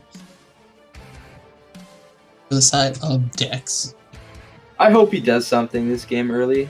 Instead of running around in circles aimlessly. Vi doesn't... I want to say Vi doesn't farm, like power farm, the best. Like of all champions, she doesn't really feel like she wants to do that at all. It feels really awkward to do that. So she should be making some, actual meaningful engagements onto the mid lane, or onto any of the lanes. But more likely after she's reached 6. Yeah, the early game from last game was really bad. It was power farming for Warwick. He made a gank, burned 3 sums, no kills, never came back, felt defeated, never saw the game again. Maybe he'll come back this time. Maybe he'll come. Maybe. Only maybe, so the legends say. Well, we have no real shocker for keystones right now, or runes, whatever you guys want to call them. I'm not sure what to call them. I know they're called runes, but I still call them keystones. Right. I call the rest of the like the subsets runes and the major ones keystones. That's just me. I don't like change. I don't like change. I want my 1% crit rune back. Nope. You're not getting that. Sorry. So when I'm playing Shen, I can just crit people randomly again. But yeah, let's the dream. Once again, the 2v2 stopwatches, making this an equal game, anybody's win, and that's how we determine who wins games. DEX taking the both stopwatches again for the bot lane. Maybe they'll make them a bit more useful than they were last game. Last time, the Blitzkrieg just kind of used it and still ended up dying there at the point that it was just no point in trying to save himself. But hey, we'll try again. You got more shockwaves to dodge. Or I guess this time is the Nazir ultimate if you can dodge that nicely. But this side, both teams pretty much undodgeable. It's not undodgeable. You just have to guess it's coming. I mean, do you flash it? I mean, technically, you can. Azir's ultimate. It's gonna be hard. Love it. But this time we have both teams taking the line of scrimmage, making sure no one's going to get in for these early wards or early aggression invades. Yeah, no 5-stack into some random bush this time. No, I'm not going to get any benefit. Let's see, both relic shields starting up in the top lane from Sea Leaf and Fancy Farts. Probably nothing too exciting, although I kind of expected a corrupting potion from Fancy Farts, but I don't see the Dorian shield being that much better. Yeah. I'm gonna go with you on that one. He's gonna run out of mana eventually, so It definitely won't feel as well. No, his W and E do take up quite a bit of mana. We say Sejuani's Clear was, or chat said Sejuani's Clear was good, but we have Vi clearing her first buff. Redundancy. Either way, Vi getting the head on the clear. Gonna get some early damage onto Leaf, gonna bring him down to half health. Doesn't feel good when you're going against Trundle that can just keep autoing you and Q you to death. Yeah, it kind of feels bad, honestly. And until he gets that dodge feel, and it's going to not be able to do anything in return about that. And with the grass gun dying, it's going to keep them both pretty healthy, though. SFR is just staying aggressive. Getting probably the worst end of that one. He'll heal off the have it's okay. Vi coming in for that early game.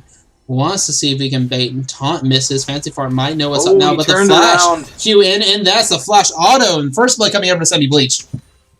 Ooh, the flash. You can't flash away from a melee attack. If you flash into the bush, maybe you live that, but it just didn't happen. That's first blood for the side of DEX. Very good aggression. That's what we wanted to see. Maybe he heard our criticism. Maybe.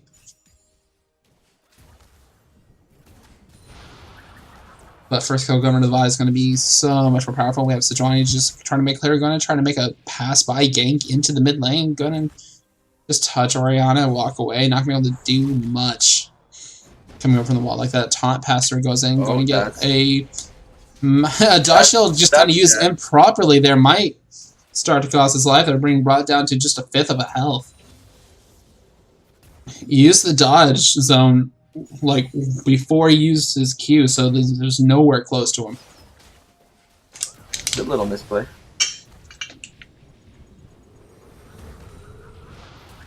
And now we want to see Sejuani's actually going to make a repeat gank over to Limbani, even though we didn't burn any summoners on the first time, but we have Semi-Bleach there for the counter gank in case anything happens. Might have been pinged out just there as the ward went down. Yeah.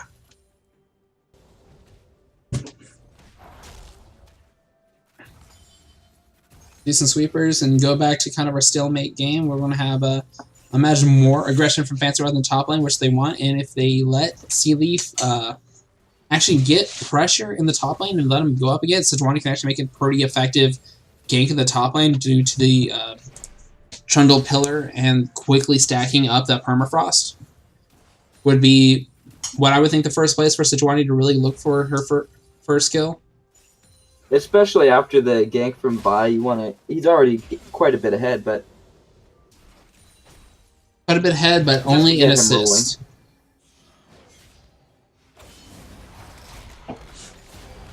Especially when Fancy Farce wants to be that aggressive. If he lets Seed Leaf come up, he's able to make a pretty effective game, but he's just not doing it. Not enough communication there to set that up for them. But a good place word there in the top lane to keep vision there, and we have a pause coming out.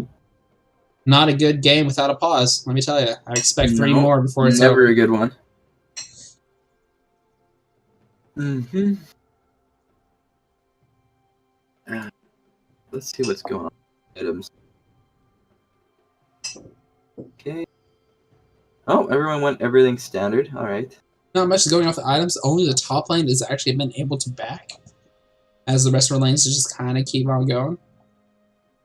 But we can see the gold differentials, which there is like none throughout the rest of the lanes besides our top and jungle, where Vi is a good 500 gold above the Sejuani. But somehow Trundle, being 11 CS up, is actually a good 100 gold above our Shen here. And there's a minor bit of lag there. Apologies. It's okay, I got it too. Alright, so it wasn't just me. It wasn't just you. It was Riot servers. No, I just blame you for causing it. And then... Oh. Yeah. Oh yeah, that's my fault. Never mind. Okay, we're good. And once again, we're seeing Snugglebot getting this aggression in the bot lane. Not really so much as aggression as keeping the pressure on them, backing them to the tower, as she has the advantage in clear due to the passive on her W. Is it W? Probably. Or it's E. It's one of those. Whichever has the bomb.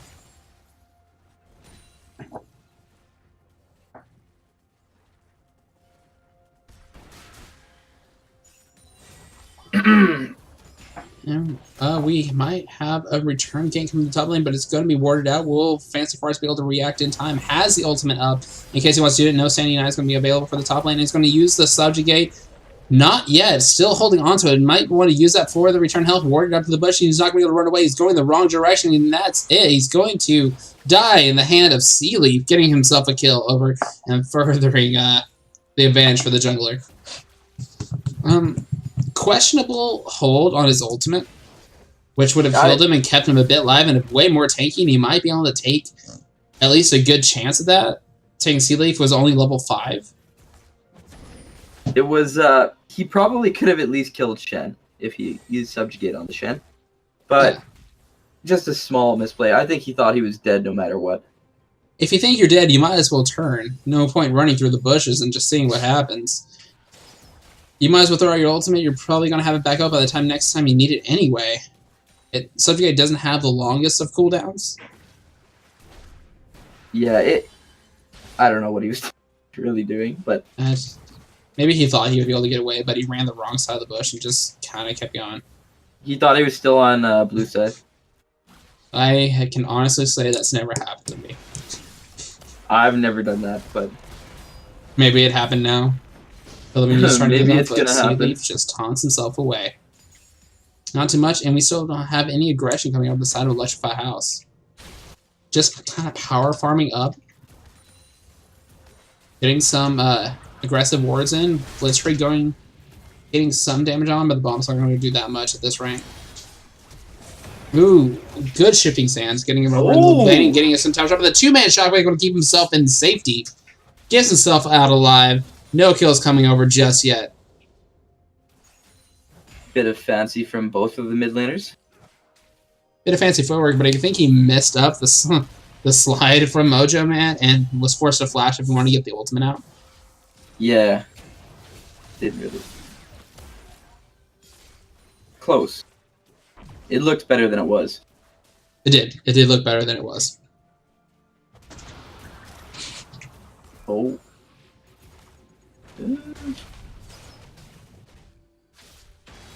And we have Vi just sitting in the mid lane, just waiting to get some aggression. Is level 6. Going to charge up the ult and flashes and misses the kill, but going without the ultimate anyway and gets the kill. The Benny takes the kill from Vi, starting himself the first kill of the game.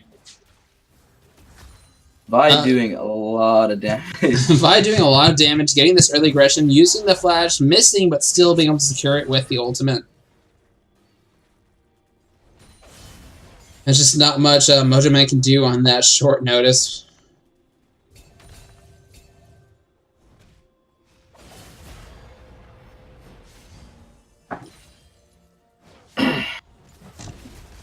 Yeah, really missing out on the flash there. That would have been nice.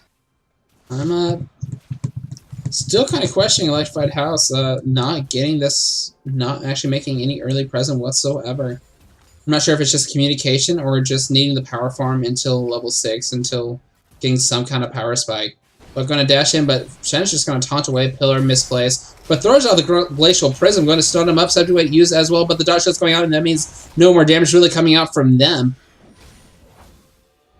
I feel like Fancy Farts is keeping Sealeaf too pressed up in this top lane if he wants to have any chance for Electrify to actually make a gank. See, he's pushing the wave in way too hard to make it a gankable lane. Definitely the best you chance. Either hard push in a tower and let it reset and push out, or you don't.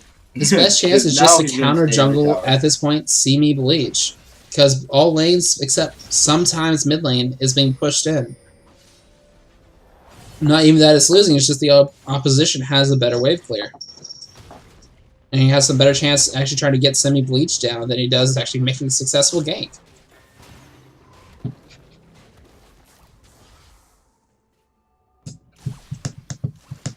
They've switched roles this game. They said, alright, we're gonna do nothing, and then they'll throw. And this is the red side role, and this is the blue side role.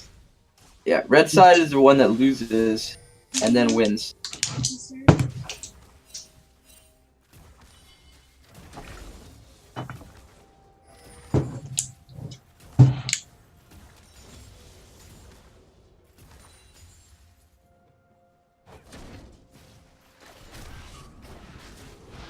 Right, and we have, you know, Lebanning making a run down to the bot lane, but they're pressed in as well, so it's not really anything going to come about this just yet.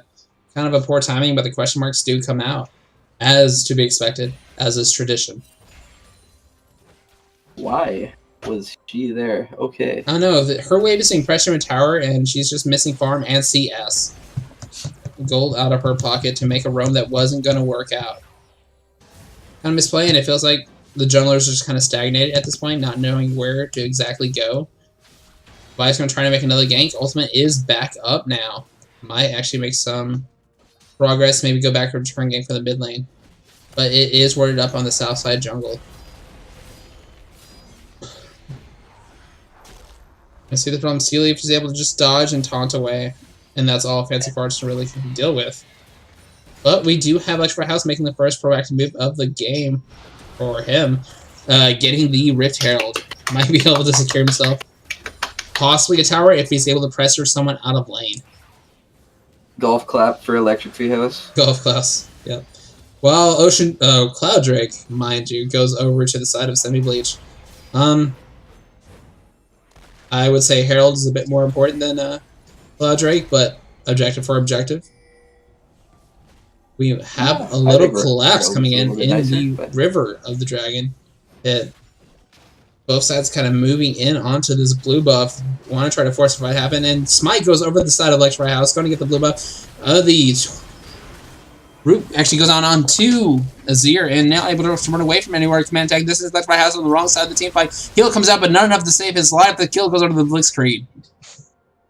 Alright, that was just a bit of everyone kind of stutter stepping, and all of a sudden, we decided to finally fight, and that's the 5th kill going to the side for DEX.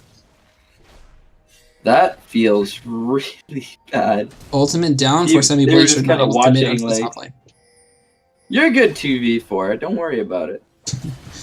Yeah, right. And Semi-Bleach is gonna just walk away with a win there. Didn't get blue buff, but got it back in the end. Subjugate going out to try to get some of this poke damage onto Sealeaf here. It's going down, but now it's just an equal fight, and just trying to press him out of lane, keep him out of the gold and out of the EXP. Electro House making an aggressive gank onto Leblanc, but not actually getting the stacks down, missing the stack onto the Q, and going to actually get down with the Permafrost, but now we're going to get an auto attack in, not willing to dive tower just yet, as Vi is there, waiting in the waits. And it looks like first tower might be going down to the side of DEX, but I'm going to have to pull off just quite because Jenna has a pretty annoying shield that works on towers. Who thought that was appropriate? I don't think it's appropriate. That's probably the most ridiculous thing ever kit, that she can shield the tower. I just want to take tower, please. A little bit, but it's okay. Team's just going back to pressing, and not much tower damage is actually taken on the side of DEX. Not actually even though they've been pressed in so much, they haven't actually suffered that much structural damage. And the only damage really on the side of ABZ here. It's just from the bot lane. Taking a bit of damage from the command attacks, just being pressed over and over again, but Snugglebot is able to get the superior range and just blast it over, and the ultimate barely whiffs. Throwing it out, rocket jump away, get hit by the tornado, run. We're good. Well, if it wasn't tower bot earlier, now it is. Hopefully. Fire coming down. But we have Electro House dropping the Rift Herald in the mid lane while we have a dive with racial pressure down, but the standing 9 is used and it's not going to be popped just in time, so Sea Leaf is going to be there, but that's going to be a tower in the top lane all alone to himself for fancy farts. Yeah, that might be first tower going to him. He's going to have a nice queue up and wait and just... That's it. Solo gold to him. Feels pretty good. That's the only thing he's been able to accommodate for himself, aside from almost a 40 CS lead in the top lane. Should not be able to hold himself as well in farm against Trundle, which I feel like he shouldn't have too much of a problem, as Trundle's not doing that much damage to him with the dodge zone. He should be able to at least clear some of that CS up. If he decides to actually go Tiamat this game, he will actually be able to get a bit more clear, but until then, he doesn't have much. Yeah, he's gonna... he'll be alright. Electro House now sitting in the bot lane, wanting to press this tower as well. Although we have only almost a 1,000 gold lead for the side of DEX at 5-0. More objective control and CS domination for the side of ABZ.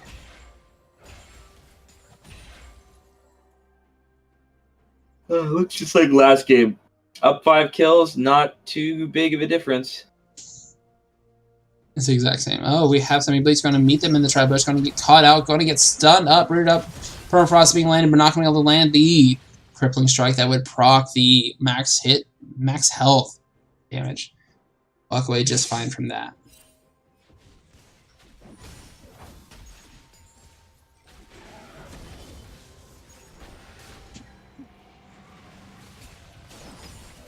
And we have Shen in this game, which is not going to be able to match the pressure that Trundle's going to be able to dish out in the top lane. Someone's going to need to eventually respawn, although he's getting quite a bit more damage out than expected. Has the homing center and actually taking him down to half health. We're going to have to run away. Subjugate not used quite yet, but there it is. We're going to turn away now, and that's not the time you really want to fight him. Sea Leaf is going to be taunting away to save his own life. Trundle, once he gets lifesteal, is going to be a real pain. Definitely, once he gets a little bit, there's nothing that's going to really stop him. I love building. First thing I love, and I think it's hilarious to build just full lifesteal Trundle and see what happens. It doesn't always work, but when it does, it's hilarious. I did that in a Dominate game. I trolled. You trolled Dominate. Feels good, man. And Trundle's just going to take on this tower all by his lonesome, doing just hairs of health, and getting him down. Another turret, solo gold, 350 back in his pocket. Dex having the kill advantage, but not able to press any sort of objective control whatsoever. We have an Infernal Drake up, and we're just going to kind of circle around it and see who wants to lose their life for it now. Both teams rallying for position here to see who can lose it. See who can throw around Infernal first. Will it be Dex or will it be ABZ? It looks like the Dragon is going over the side of ABZ, but we have the Smite going to be missed out on the side of Semi-Bleach due to the Glacial Prison. Well-timed ultimate coming from Electrify House. I was right. Vi went in through the lead. You died for an Infernal Drake. You tried, but it just didn't work out well for you. Back note, the Blitzkrieg is able to take red buff for himself due to the Vi being dead. Feels good.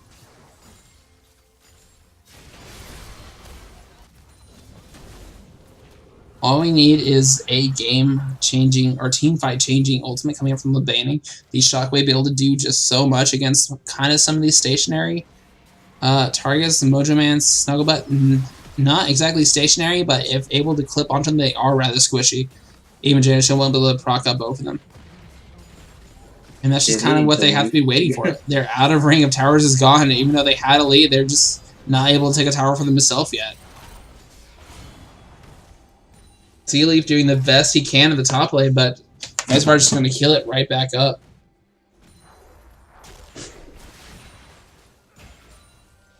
They're all just going to heal back up.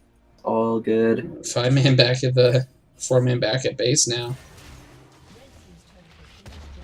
Baron's up in 3 seconds, and that's going to start the real fun of this game and see what happens next. We're going to see a repeat of last game. Just going to happen. I hope not. Oh, it's going to happen. Fortunately, the banning might be able to take the first tower for the team, but not sure if he wants to stay that long, as Azir and Jaina are able to collapse here just in time. Kind of the short-range dash there for coming out from Mojo Man. That was a misclick. Maybe so. Might have wanted to dash a bit farther in.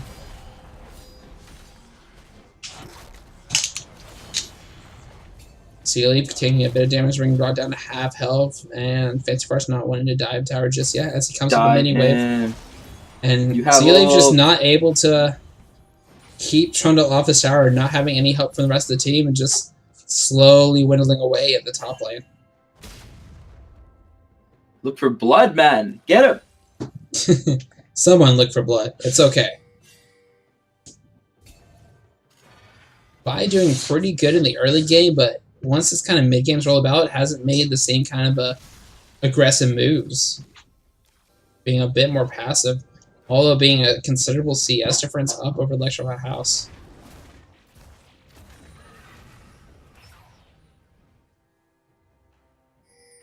Looks like we're about to start the 5-man stacking in mid lane. That's what I can imagine these teams are about to do. Minus the Shen, who seems like it's going to stay in the top lane. Standing United is almost back up. The TP is up as well, and there's Standing United off cooldown.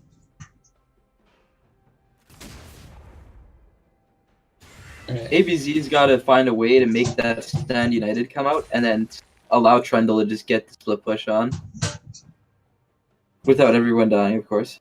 Well, if Trundle at least matches the way the split with Shen, he can always just kill her when the Standing United comes out and immediately cancel it. And we have a good Ricochet coming out onto the Blitz, right? You're going to stun him up. Going to be Force Splash and using the stopwatch. That must be a fumble fingers. That's not where he wanted to stop.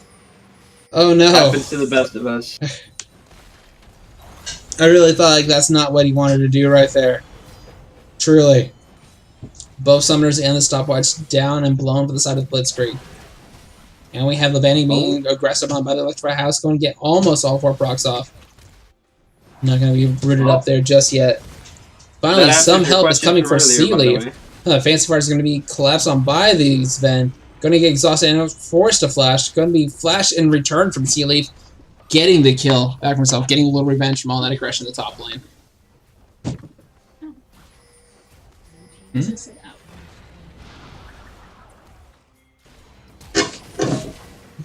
Oh my god. It just doesn't seem 2-man shockwave, but not doing that much damage.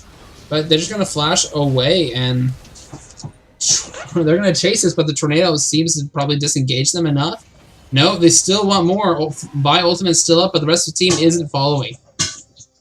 Get him! Get him! Get him! Come on! I don't know. You can do it! All I think about is Gravity Falls there. I don't know. That's probably just me. I'm sorry.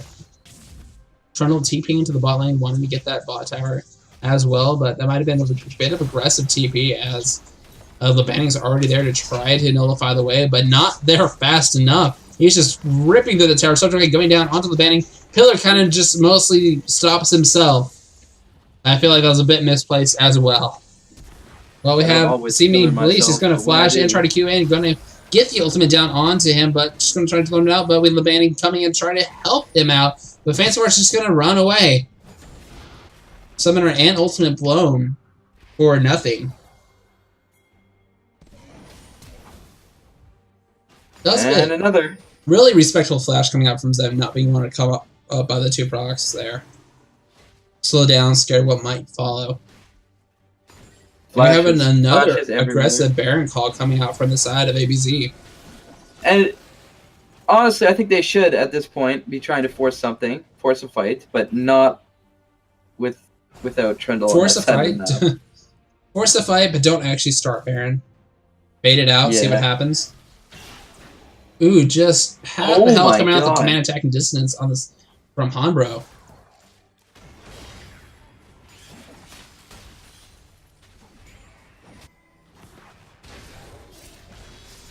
That is a very strong Orianna.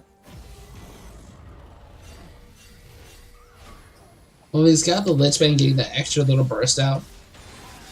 Sundisk comes out in the mid lane, help kind of keep the waves under control and push out.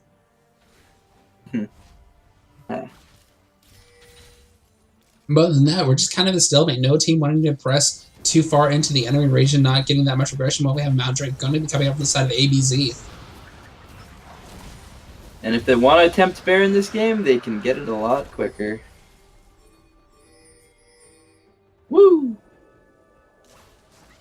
DEX is just trying to clear wards about the Baron pit and not able to actually do much else. They're going to try to give it a little Fnatic death brush, but their mid lane just going to be charged up instead. Oh, but they all have a flank on the team. And they're going out honestly to stop him from engaging. And Rocket Jump, Pillar, and that's it. There's no one able to follow up. Back to the ARAM in the mid lane. That's what we want to see. That's what we love. I'm all about 6-2, it. But they have a 2K gold lead on the side of ABZ. We've seen this before. Indeed.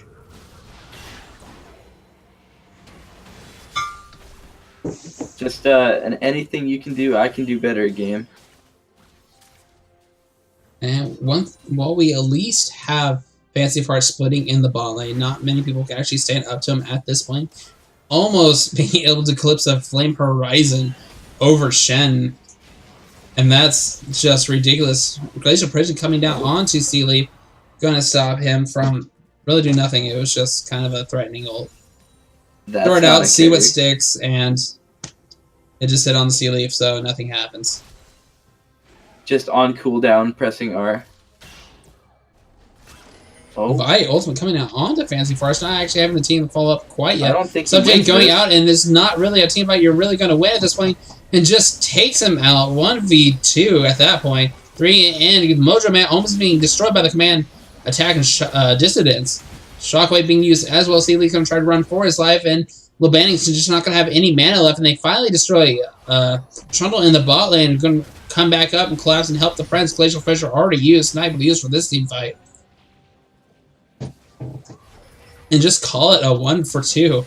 Not exactly looking good for the side of DEX. This should be a turret in Baron. Should be. Should be. If they want to go for it. Vi is dead for another 4 seconds. Might not be able to make it there in time before Baron goes down. And that was the fight they were looking for. All it took was very, very poor it's the play. fight they were looking for, but it's not like they were out of the game either. They had the goal lead and they had control of the map. Sure. Just team composition, just kind of winning out on this, and no one's able to actually make the proactive plays. Sealeaf not using the Stand United for anything productive or aggressive, just rather defensive and seeing what happens.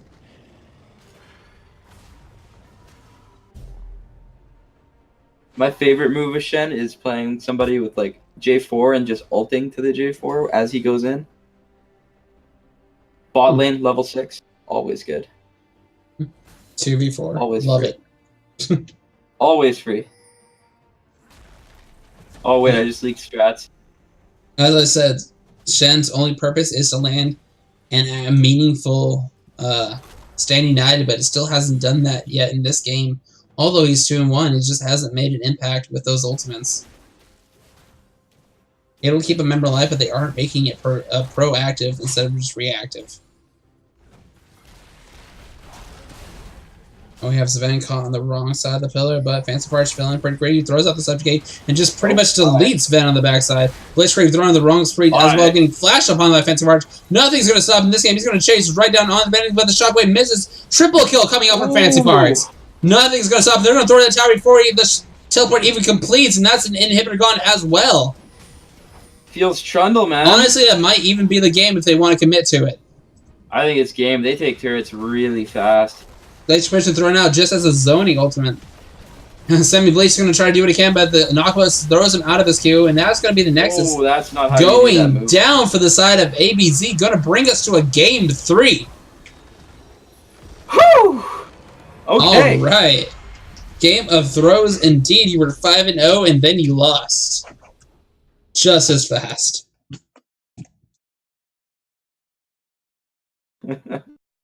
That Trundle just took over after a couple items.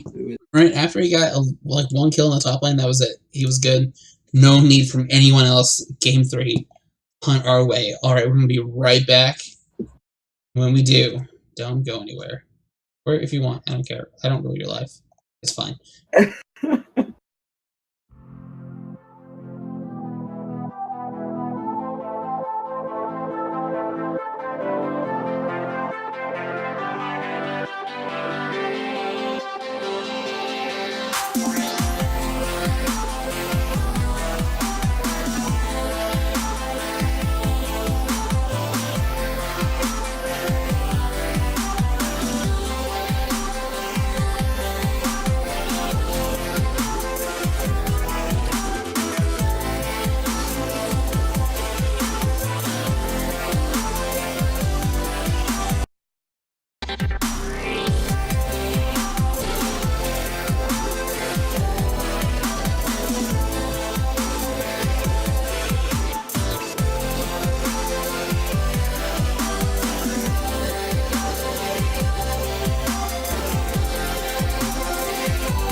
Alright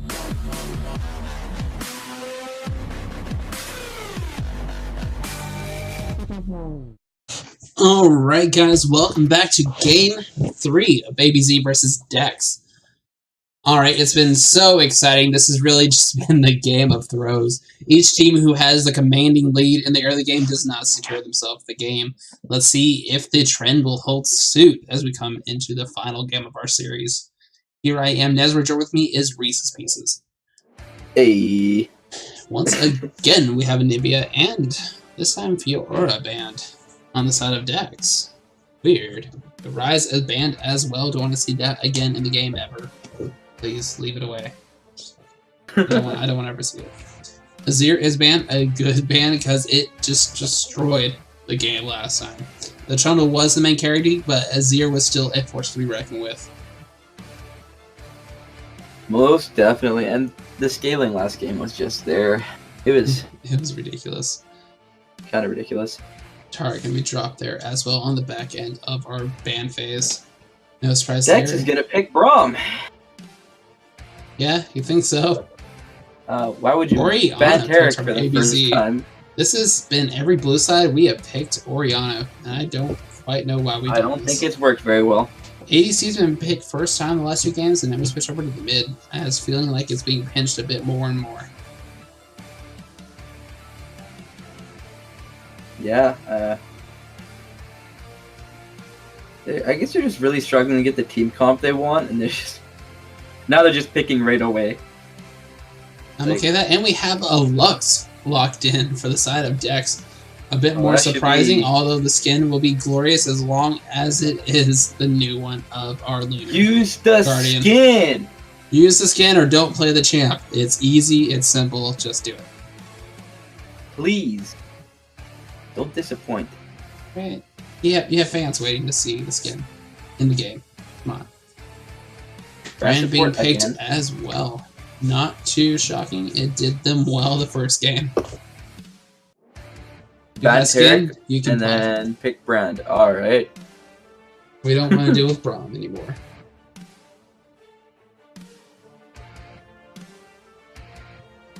Okay, and we're going to pick Tristana. Has been a pretty popular Again. pick for the side of ABZ, not wanting to give that up. 3 out of 3. And 3 out of 3 feels good. It's worked okay on average. Sejuani, once again, being picked still the strong, pretty solid jungler. Pretty hard to keep her off her game, even if you do break her in the early game and doesn't do anything for the first 15 minutes of the game. Yeah, no, it's still fine. Not broken. It's at fine, all. yeah. No, not at all. That much CC can not possibly be broken. It's all good. Yeah, no, it's good. Vayne being picked up on the side of DEX, a bit more exciting in that bot lane. Actually going to look forward to this one. Not that Tristana can't just rocket jump away, but still a lot more aggression that could be following. And there's the Braum. Okay. Bit of a strange ban of the Tarek then. Alright. Joke's on you, it's Sejuani support this time. Yeah. I've done it. It works really well with Mordekaiser. It's pretty Actually, Mordekaiser bot lane is the most troll thing when you pop off. Feels terrible. But Mordekaiser's not in this game. So, what we have is a pretty... I feel like the lane's just not going to go that well for the bot lane. Tristana's probably going to have a lot more aggression onto the Vayne unless this Vayne really has been worthy of the bans gotten so far. Not sure what to kind of expect from it, as we do have that last missing ban going out. And the Jax will be our final ban on the side of ABZ. I feel like there are a few other options that could have been a bit more game-changing compared from the last couple games alone, but we're still going to keep that Jax out of the game. Yeah, kind of questionable pick getting rid of Jax. I'm not sure why you would not want them to pick Jax, to be honest. Pretty abusable. But I don't know, I guess he doesn't want to see it. Bring Warwick back. From the first showing of Warwick, I wasn't too happy with it. We didn't really do anything early in the game, although we could have done a lot more. but just didn't find the confidence again to make any return ganks and just kind of sat around and farmed until the game was over. You did win with it, but I don't think he won through you. Lulu being picked up for the side of ABZ this time. Gonna just pick a different support each game to see what pairs best with this Tristana. Yeah, just keep rotating through all the support champions you play. It's alright. Trundle being picked up. I'm surprised that one actually made it through the blind phase. Trundle. Blind Trundle, but it worked just so well last time against Lane. It should have just gone even. Okay. Ooh, we have Gnosis being picked up from DEX. That's a bit more exciting and hype to see. I can't wait for Nasus to ult, and then Trundle just ults and takes all his shit. I'm okay and probably with that. Kills him. Alright. Nasus half cooldown on the Q, just ridiculous. Siphoning Strike away. I want to see how bad this goes. I think it could go really bad either way, to be honest. I could see really bad things happening. I mean, I feel like Trundle at least is able to compare into the pressure in the lane to keep him from farming as well as we had last game where Shen should have been able to farm just fine. Relatively, it was still fell pretty far in CS. The thing is, against Nasus, you almost don't want to push him under tower the whole time. Like, how aggressive the Trundle was playing in the last game will let Nasus farm completely free. You don't want him to push him under tower, per se, but you don't want him to get the farm either. You can keep him in the lane and keep poking him out through the Trundle aggression. You want to be able to keep him off that wave. So hopefully he manages the waves a little better and doesn't let Nasus scale ridiculously well. But it's kind of hard. Once you roam, that's it. If you leave that lane, Nasus wins. He played the long game all along. Yep, it's going to be something.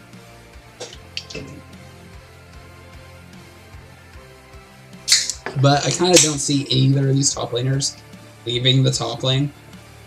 No one's going to leave that lane. Trundle and Nasus are just not going to leave the game, period. Nasus doesn't leave the lane ever, and then Trundle has no real reason to leave the lane. So. He's only allowed to leave the game at 1,000 stacks and not any sooner. It's a 4v4, and then there's a 1v1 happening on the side lane that's just kind of like there.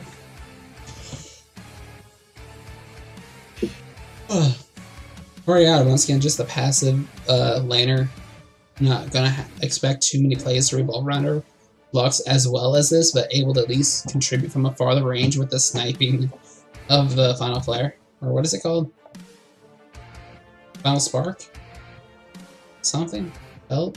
Someone? Go on Final Spark until someone corrects me.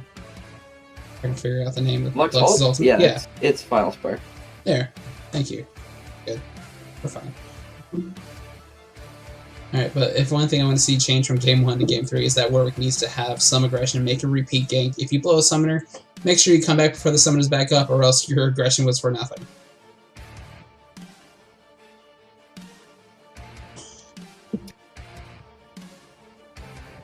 And this side we're going to have Oriana actually going to take Cleanse as well as the banning. Which is a pretty interesting one, but I can see it using it. That's fine in Deluxe, but less for Lux into Oriana. I guess to cleanse out the Sejuani ultimate. That must be what it's for. I mean, that's the only reason I can really see it being used for. You can technically cleanse flash the Tristana Buster Shot, but I don't think he would do that. That would be nutty. You could, but I kind of want to see it happen. Like, I want to see it. It's good on knockups for like a Cho'Gath and such. If you cleanse the knockup, you are able to. You have to use flash if you want to get out of it, but you can. Cleanse pretty much allows you to use flash. It's pretty much like one of the most mechanically like it's a really hard dodge to pull off. It's a hard if you want to do it, and then why would you do it in that timing? Yeah, like I don't know. We had a conversation about it yesterday, actually, me with my team. About cleansing knockups? You can't cleanse knockups. Like, actually you can, but you have to flash. You have to use the displacement afterwards. Something to get you out of there. You have to get out of, like, it's got a 2-tier animation to it. It's like, it hits the first one, and then you can get out of that. But, yeah, it's complicated. Let's use this for the side of Lux, as there won't be many knockups coming to her. Technically, you can cleanse flash the Shockwave, but at that point, you probably shouldn't have been in the Shockwave. Probably could use your flash just for that.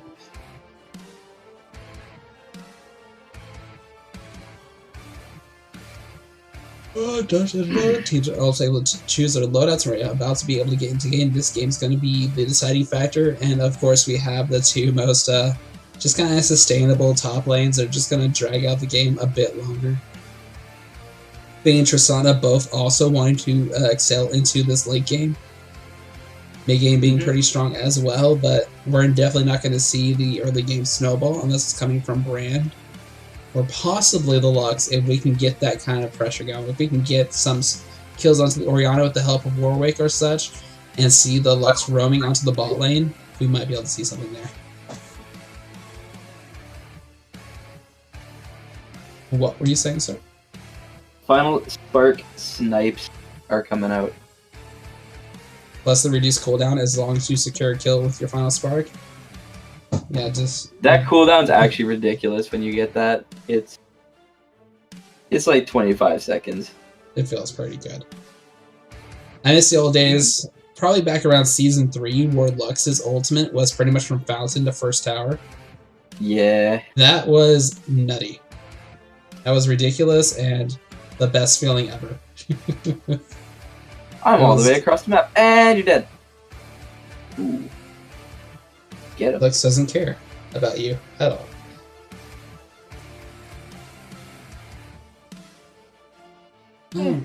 But OP.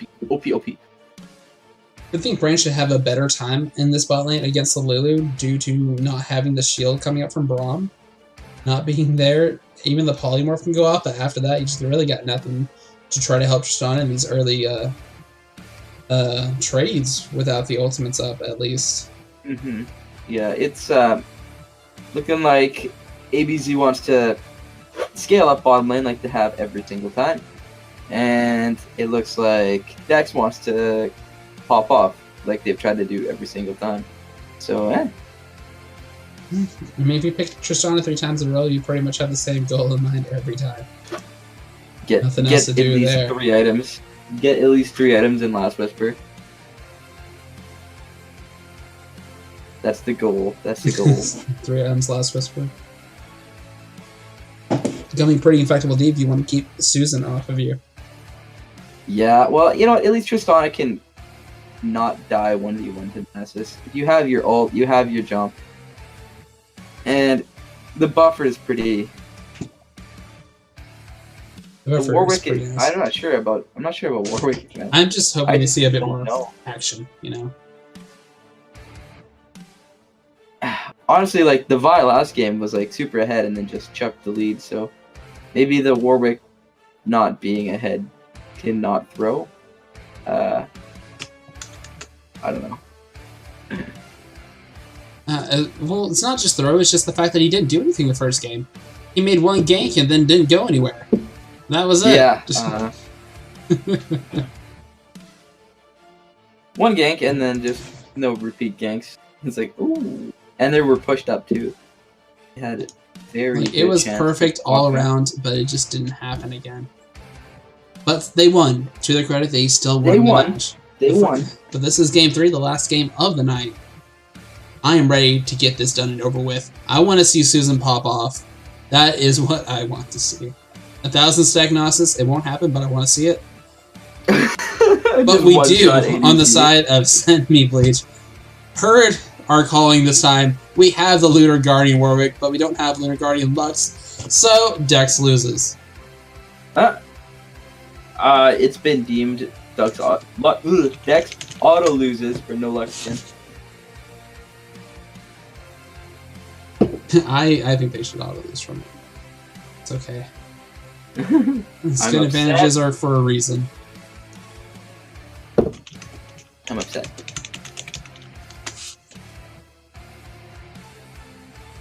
That's okay. We have Spirit Fire brand new, make his day go so much better. Alright, we're finally able to get into game. Last game of our series.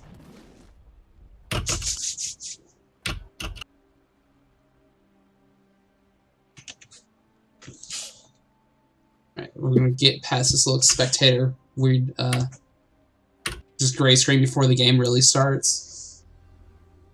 And see, once again we have Trundle starting off the Relic Shield, which maybe even more in this case. I would like to see him start with the Corrupting Potion, just to keep him sustained in the lane against Gnosis, who doesn't have as serious mana cost as the Trundle does.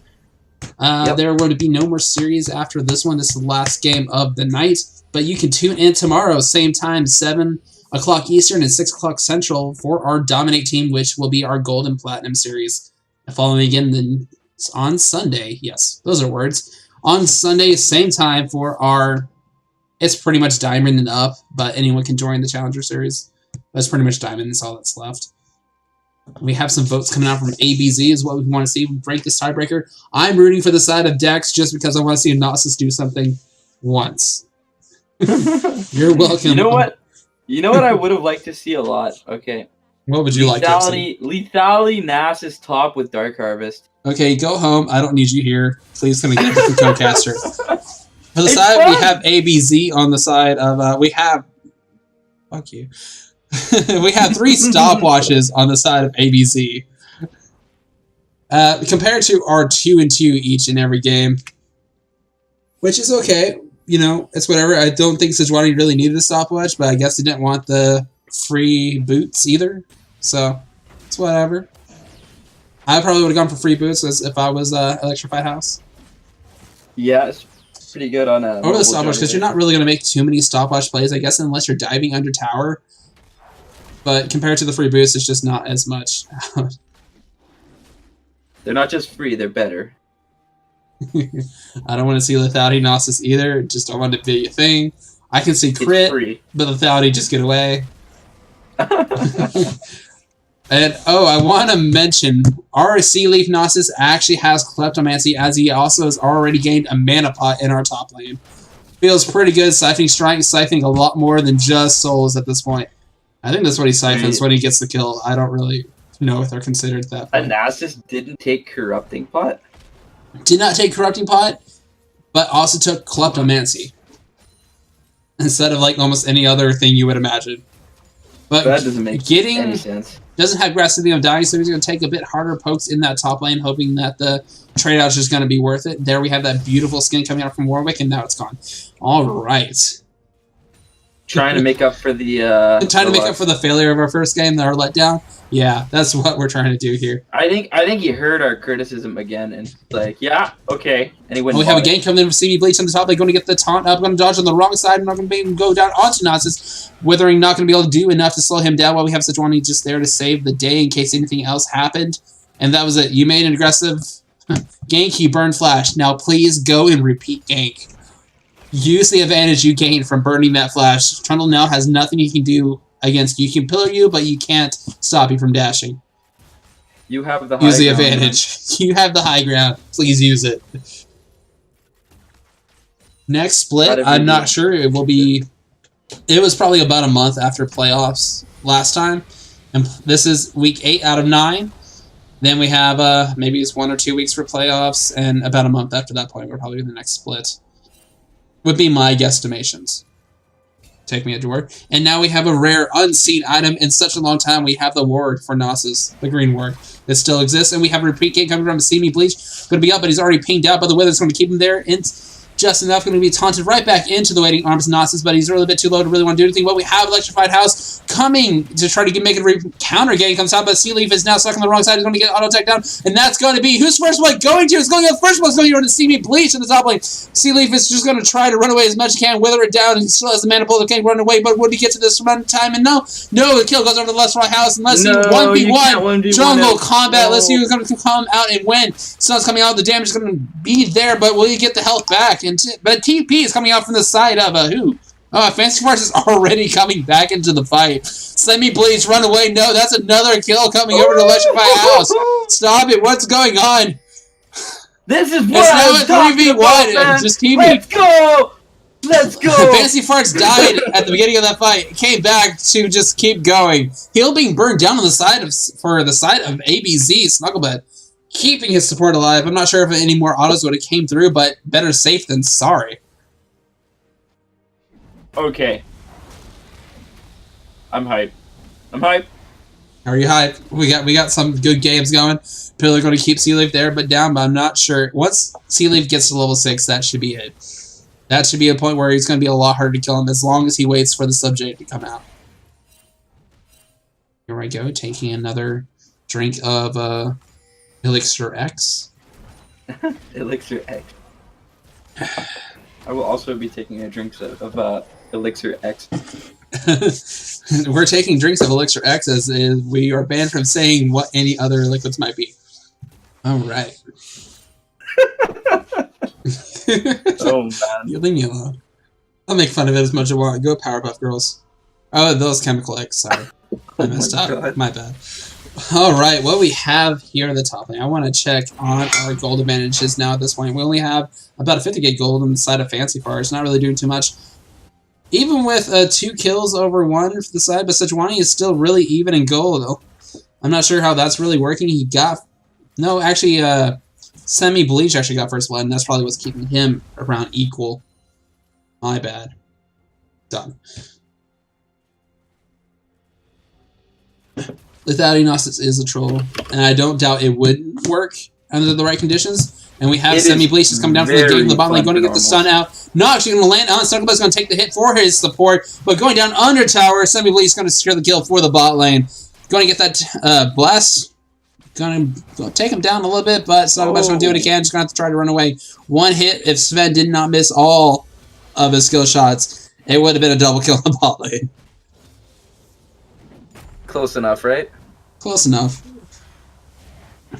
Gnosis running pretty low on mana, but the Savage Strike only costs 20, so he should be pretty fine up there. Pretty sure both their abilities take 20 and 25 mana, so... Yeah, but one's going to feel a little worse. I'm going to fear the Scythe Strike more than I'm going to fear the nice chomp coming out from Fancy Farts. Although Sealeaf is still, once again, falling almost half the CS of Fancy Farts. It's kind of just been a problem regardless of the champ he's on in the consistency of these 3 games. Rip binding down and ultimate coming down, bringing her down to half health. Barrier. Was that even a barrier? No, that's just command protect.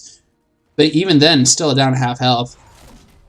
That was, okay. It's pretty aggressive at it is on a short cooldown, but now you're being ganked down to level 6, going to get another attack on, but the Glacial, the Frostbite is going to get down, going to take a little bit of damage. Oh, Shockwave lands on down to, not going to be able to get the last attack, and Bran coming in for the roam in the middle lane. No one ever saw that one coming. Bran running down lane and getting himself a kill. I thought Redbuff had it. She had a potion taking. She thought had a potion taking, but Banning just getting away by the skin of her teeth, thanks to the support. Oh my goodness. Whew. Game. And we have the first race going to go to the side of DEX, this time beginning that early drink stacking, starting at 8 minutes into the game. Good to see. This time we're actually using the advantage of a healthy Warwick, and in the sustain to actually build up the red team advantage. And that's a Mountain Drake. That's something you really want to go for instead of a 10-minute Infernal as we had the other game.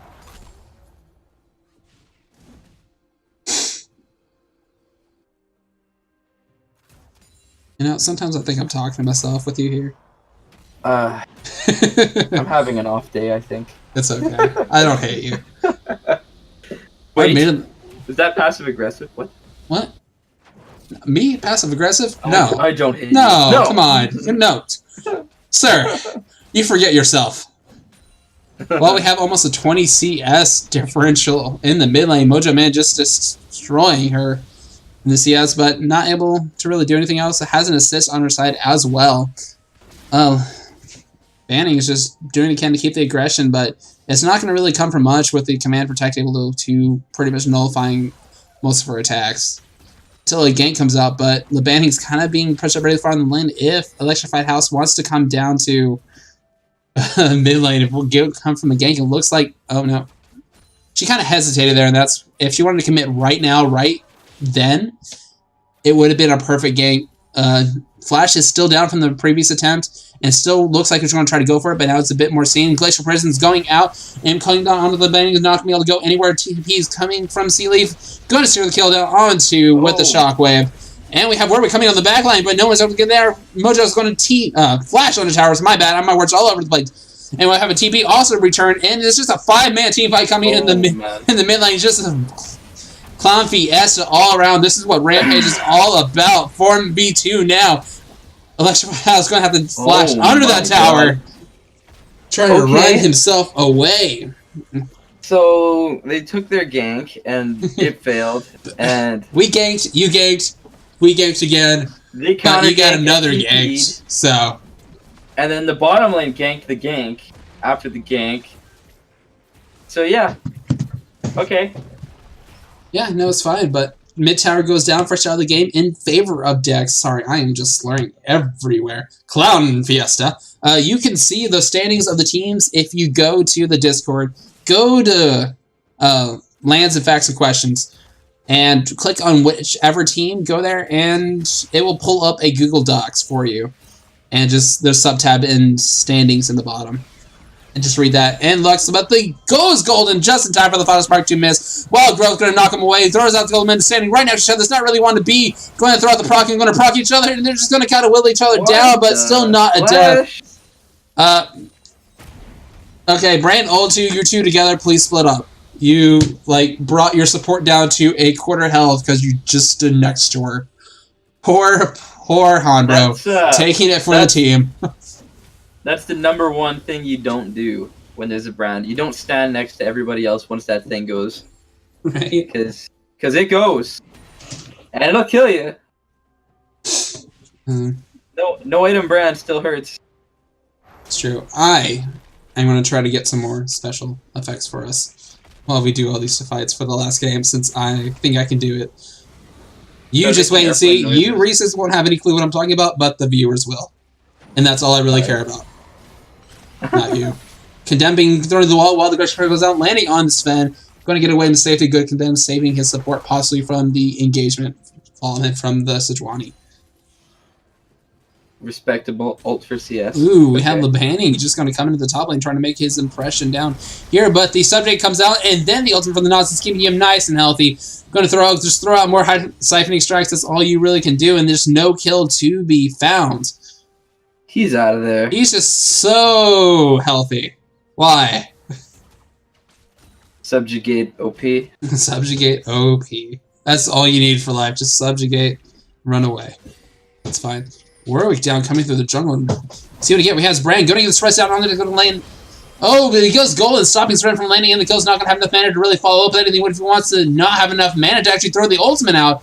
Neither does Labani. He's just coming in for auto attacks. That's all you can really do. But now it's a 4v3. He gets a team with no mana. Electrified House goes golden just because. Unless you're on the backside and we have the Blitzkrieg going to try and come down from the back. She's going to save his life, but the binding actually lands on two. Snuggle about 5-man, 4-man shockwave coming down, but no kills still yet to be had. What? It was perfect, crap. but no side had mana. Holy crap. Okay. Beautiful Oriana Shockwave, but just no way to back it up. That is too sad. It was beautiful, but you didn't get a kill, so you don't get one for the highlight reel. I'm so sorry. Very close to highlight reel, but it was very close to highlight reel. Sorry about that. Holy crap. When the Lux walks down with 0 mana whatsoever. Right? She came in as just an auto attacker. That was all she had planned to do. Lux walks down. Throwing books at people because all she has is the Merlin Opcon. I'm helping. It's okay. It's just like your support. I'm helping. We're getting. I'm not sure why he withered him down. I guess for the reduced attack speed to start from the tower, but he doesn't really have any mana left. If everyone wants to follow this up, but we have Brand here. I can't see any mana on the dashboard, but he does have full mana bar, which is a really weird glitch. But going to get this done out, going to get the 3 proc, and that should be him going down. All right, Brand, you making these roams work, man. You work it, girl. No! Oh! Brand scary, stop. Oh, damn it, Bobby. Stop sending Brad down to the top lane. And we have the damage. Actually, Hanbro stunners his tower, but not much going to come out. But the Warwick ult just barely misses. Well, Growth going to deter him a little bit. Well, we have the Electrify House also coming from the other side of the tower. All right. Shockwave going misses just barely, but the Glacier Prism does not. But there's no follow to be had. Well, Halo Betty coming up from the side lane, going to throw that fun spark. And actually gets the kill onto Hanbro. Finally takes him out. Well, I did say Lulu was dead, so. Lulu was dead. Yeah, no, she's gone. She's gone. She's not coming back. 30 seconds after I said she was dead. Yeah, that was it. I want to take a look back at the fight in the top lane while we just have Fancy Farts just running away as much as they can. Because I can do that well. And Branch just being so good at these roams, running it down mid lane, really not where anyone expects him to be, securing these kills for his team, really helping and being that team player that he is. He's just been everywhere that you just wouldn't expect. He's 2-0-2, better than his ADC.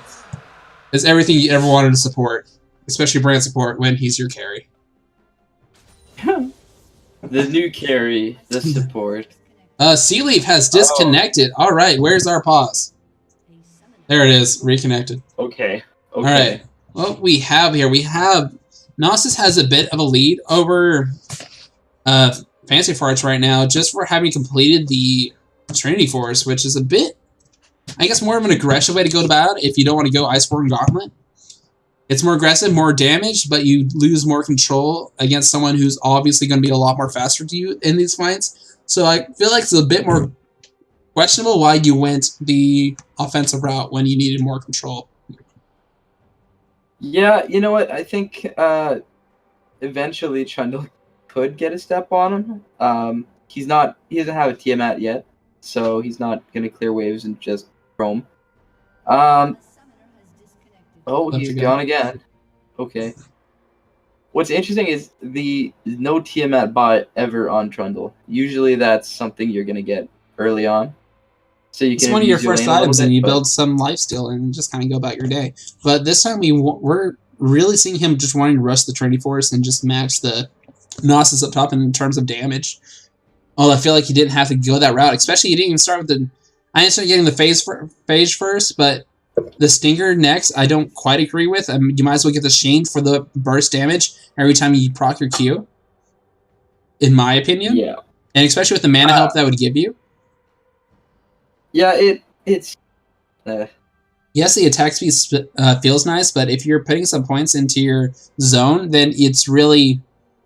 You're not feeling it as much, the deficit as much. The attack speed does feel nice, but not when your enemy Nasus has Wither and a Trinity Force finished and Ninja Tabby, so it feels bad. Indeed. Indubitably. Alright, and we on the side, 4K up. For DEX, we have two Mountain Drakes consistently throughout the series having a lot more objective control. Yeah, and I can feel. Hopefully he reconnects. He's reconnected, disconnected a few times. Either way, we have almost 2K gold lead for the side of Sven versus Hanbro in our bot lane, and that's pretty intense when I know we're talking about supports, but that's also a Brand compared to a Lulu, who Brand will easily outdo the damage of the Blitzkrieg in just a moment when he throws out his ultimate in full combo. It's going to feel just devastating, and Lulu's still going to be there, throw out a Wild Growth, but you only made yourself a bigger target for the % health damage that's coming off from the side of Sven. Yeah, the early penetration boots on a mage support hurt really bad, and no one ever expects that kind of damage, but, you know, it's there, and it hurts really bad. But the kind of consistency we've also seen from Electrify House this series is that he's been able to go secure the Rift Herald pretty much 2 out of 3 games so far, and is looking to do it again in just a moment whenever we get back out of this pause. This isn't LCS, we shouldn't have pauses, blah, blah, blah, blah, blah. But once again, he's still down in CS. He's left again. What's going on there? But I hope he gets in the game. I mean, he's having his best game of the series, but... Being almost par in CS, yes. Hey, he's doing well. It's the best game of the series. 3 assists, and I have almost enough CS to match you. Yay. Yeah, it's kind of like... It's the best game. Bad, but it's relative. At least he's there. We're talking relative. He's at least a force on his own. All right. Yeah, no, but that's kind of hard to stop Gnosis. I wonder if we can actually get over to Gnosis while we're here. He has 165 siphoning strike points. Current bonus damage on his siphoning strike points. I don't know what you want to call it. Either way, it's fine. And I guess 165 is okay. Not quite what you expect at 15 minutes. I would think a bit more than that by now if he was really focusing on it. But that's the problem I have with you taking Kleptomancy on a Gnosis. It makes you want to focus your Siphoning Strike on the enemy champion instead of the minions where you need to be focusing your time on. And if you're focusing on the minions, you're not getting the benefit of your Kleptomancy. So it kind of feels bad. It's good for the team fights and getting lucky that way, but ultimately you're kind of hurting your farm, and your ultimate reward for your endgame goal is to max your points for your Q. See, Kleptomancy feels a lot better into tanks now that it's been nerfed. Like, it doesn't do nearly what it did before, but it's still more of a... I would have gone Grasp in this case. Yeah, Grasp definitely would have felt so much better. Be trading. How often? If you're trading this often, like, you're probably just going to want to grab Grasp and just Inspiration, Secondary, and then you're fine. I would have accepted Press the Attack over Kleptomancy, honestly. Not that I'm saying it's good, I just would have accepted it. It might be doing all right. I don't know how much gold he's gotten. Can I see that? No, I can't. Unfortunate. Any sign from chat to see what our update is on our team here? It'll be really unfortunate to have to end DEX on a forfeit due to a player not being able to connect back to the game. Although most teams tend to just go 4v5 and see what happens at that point. Yeah. You got 4 minutes left until that point's decided.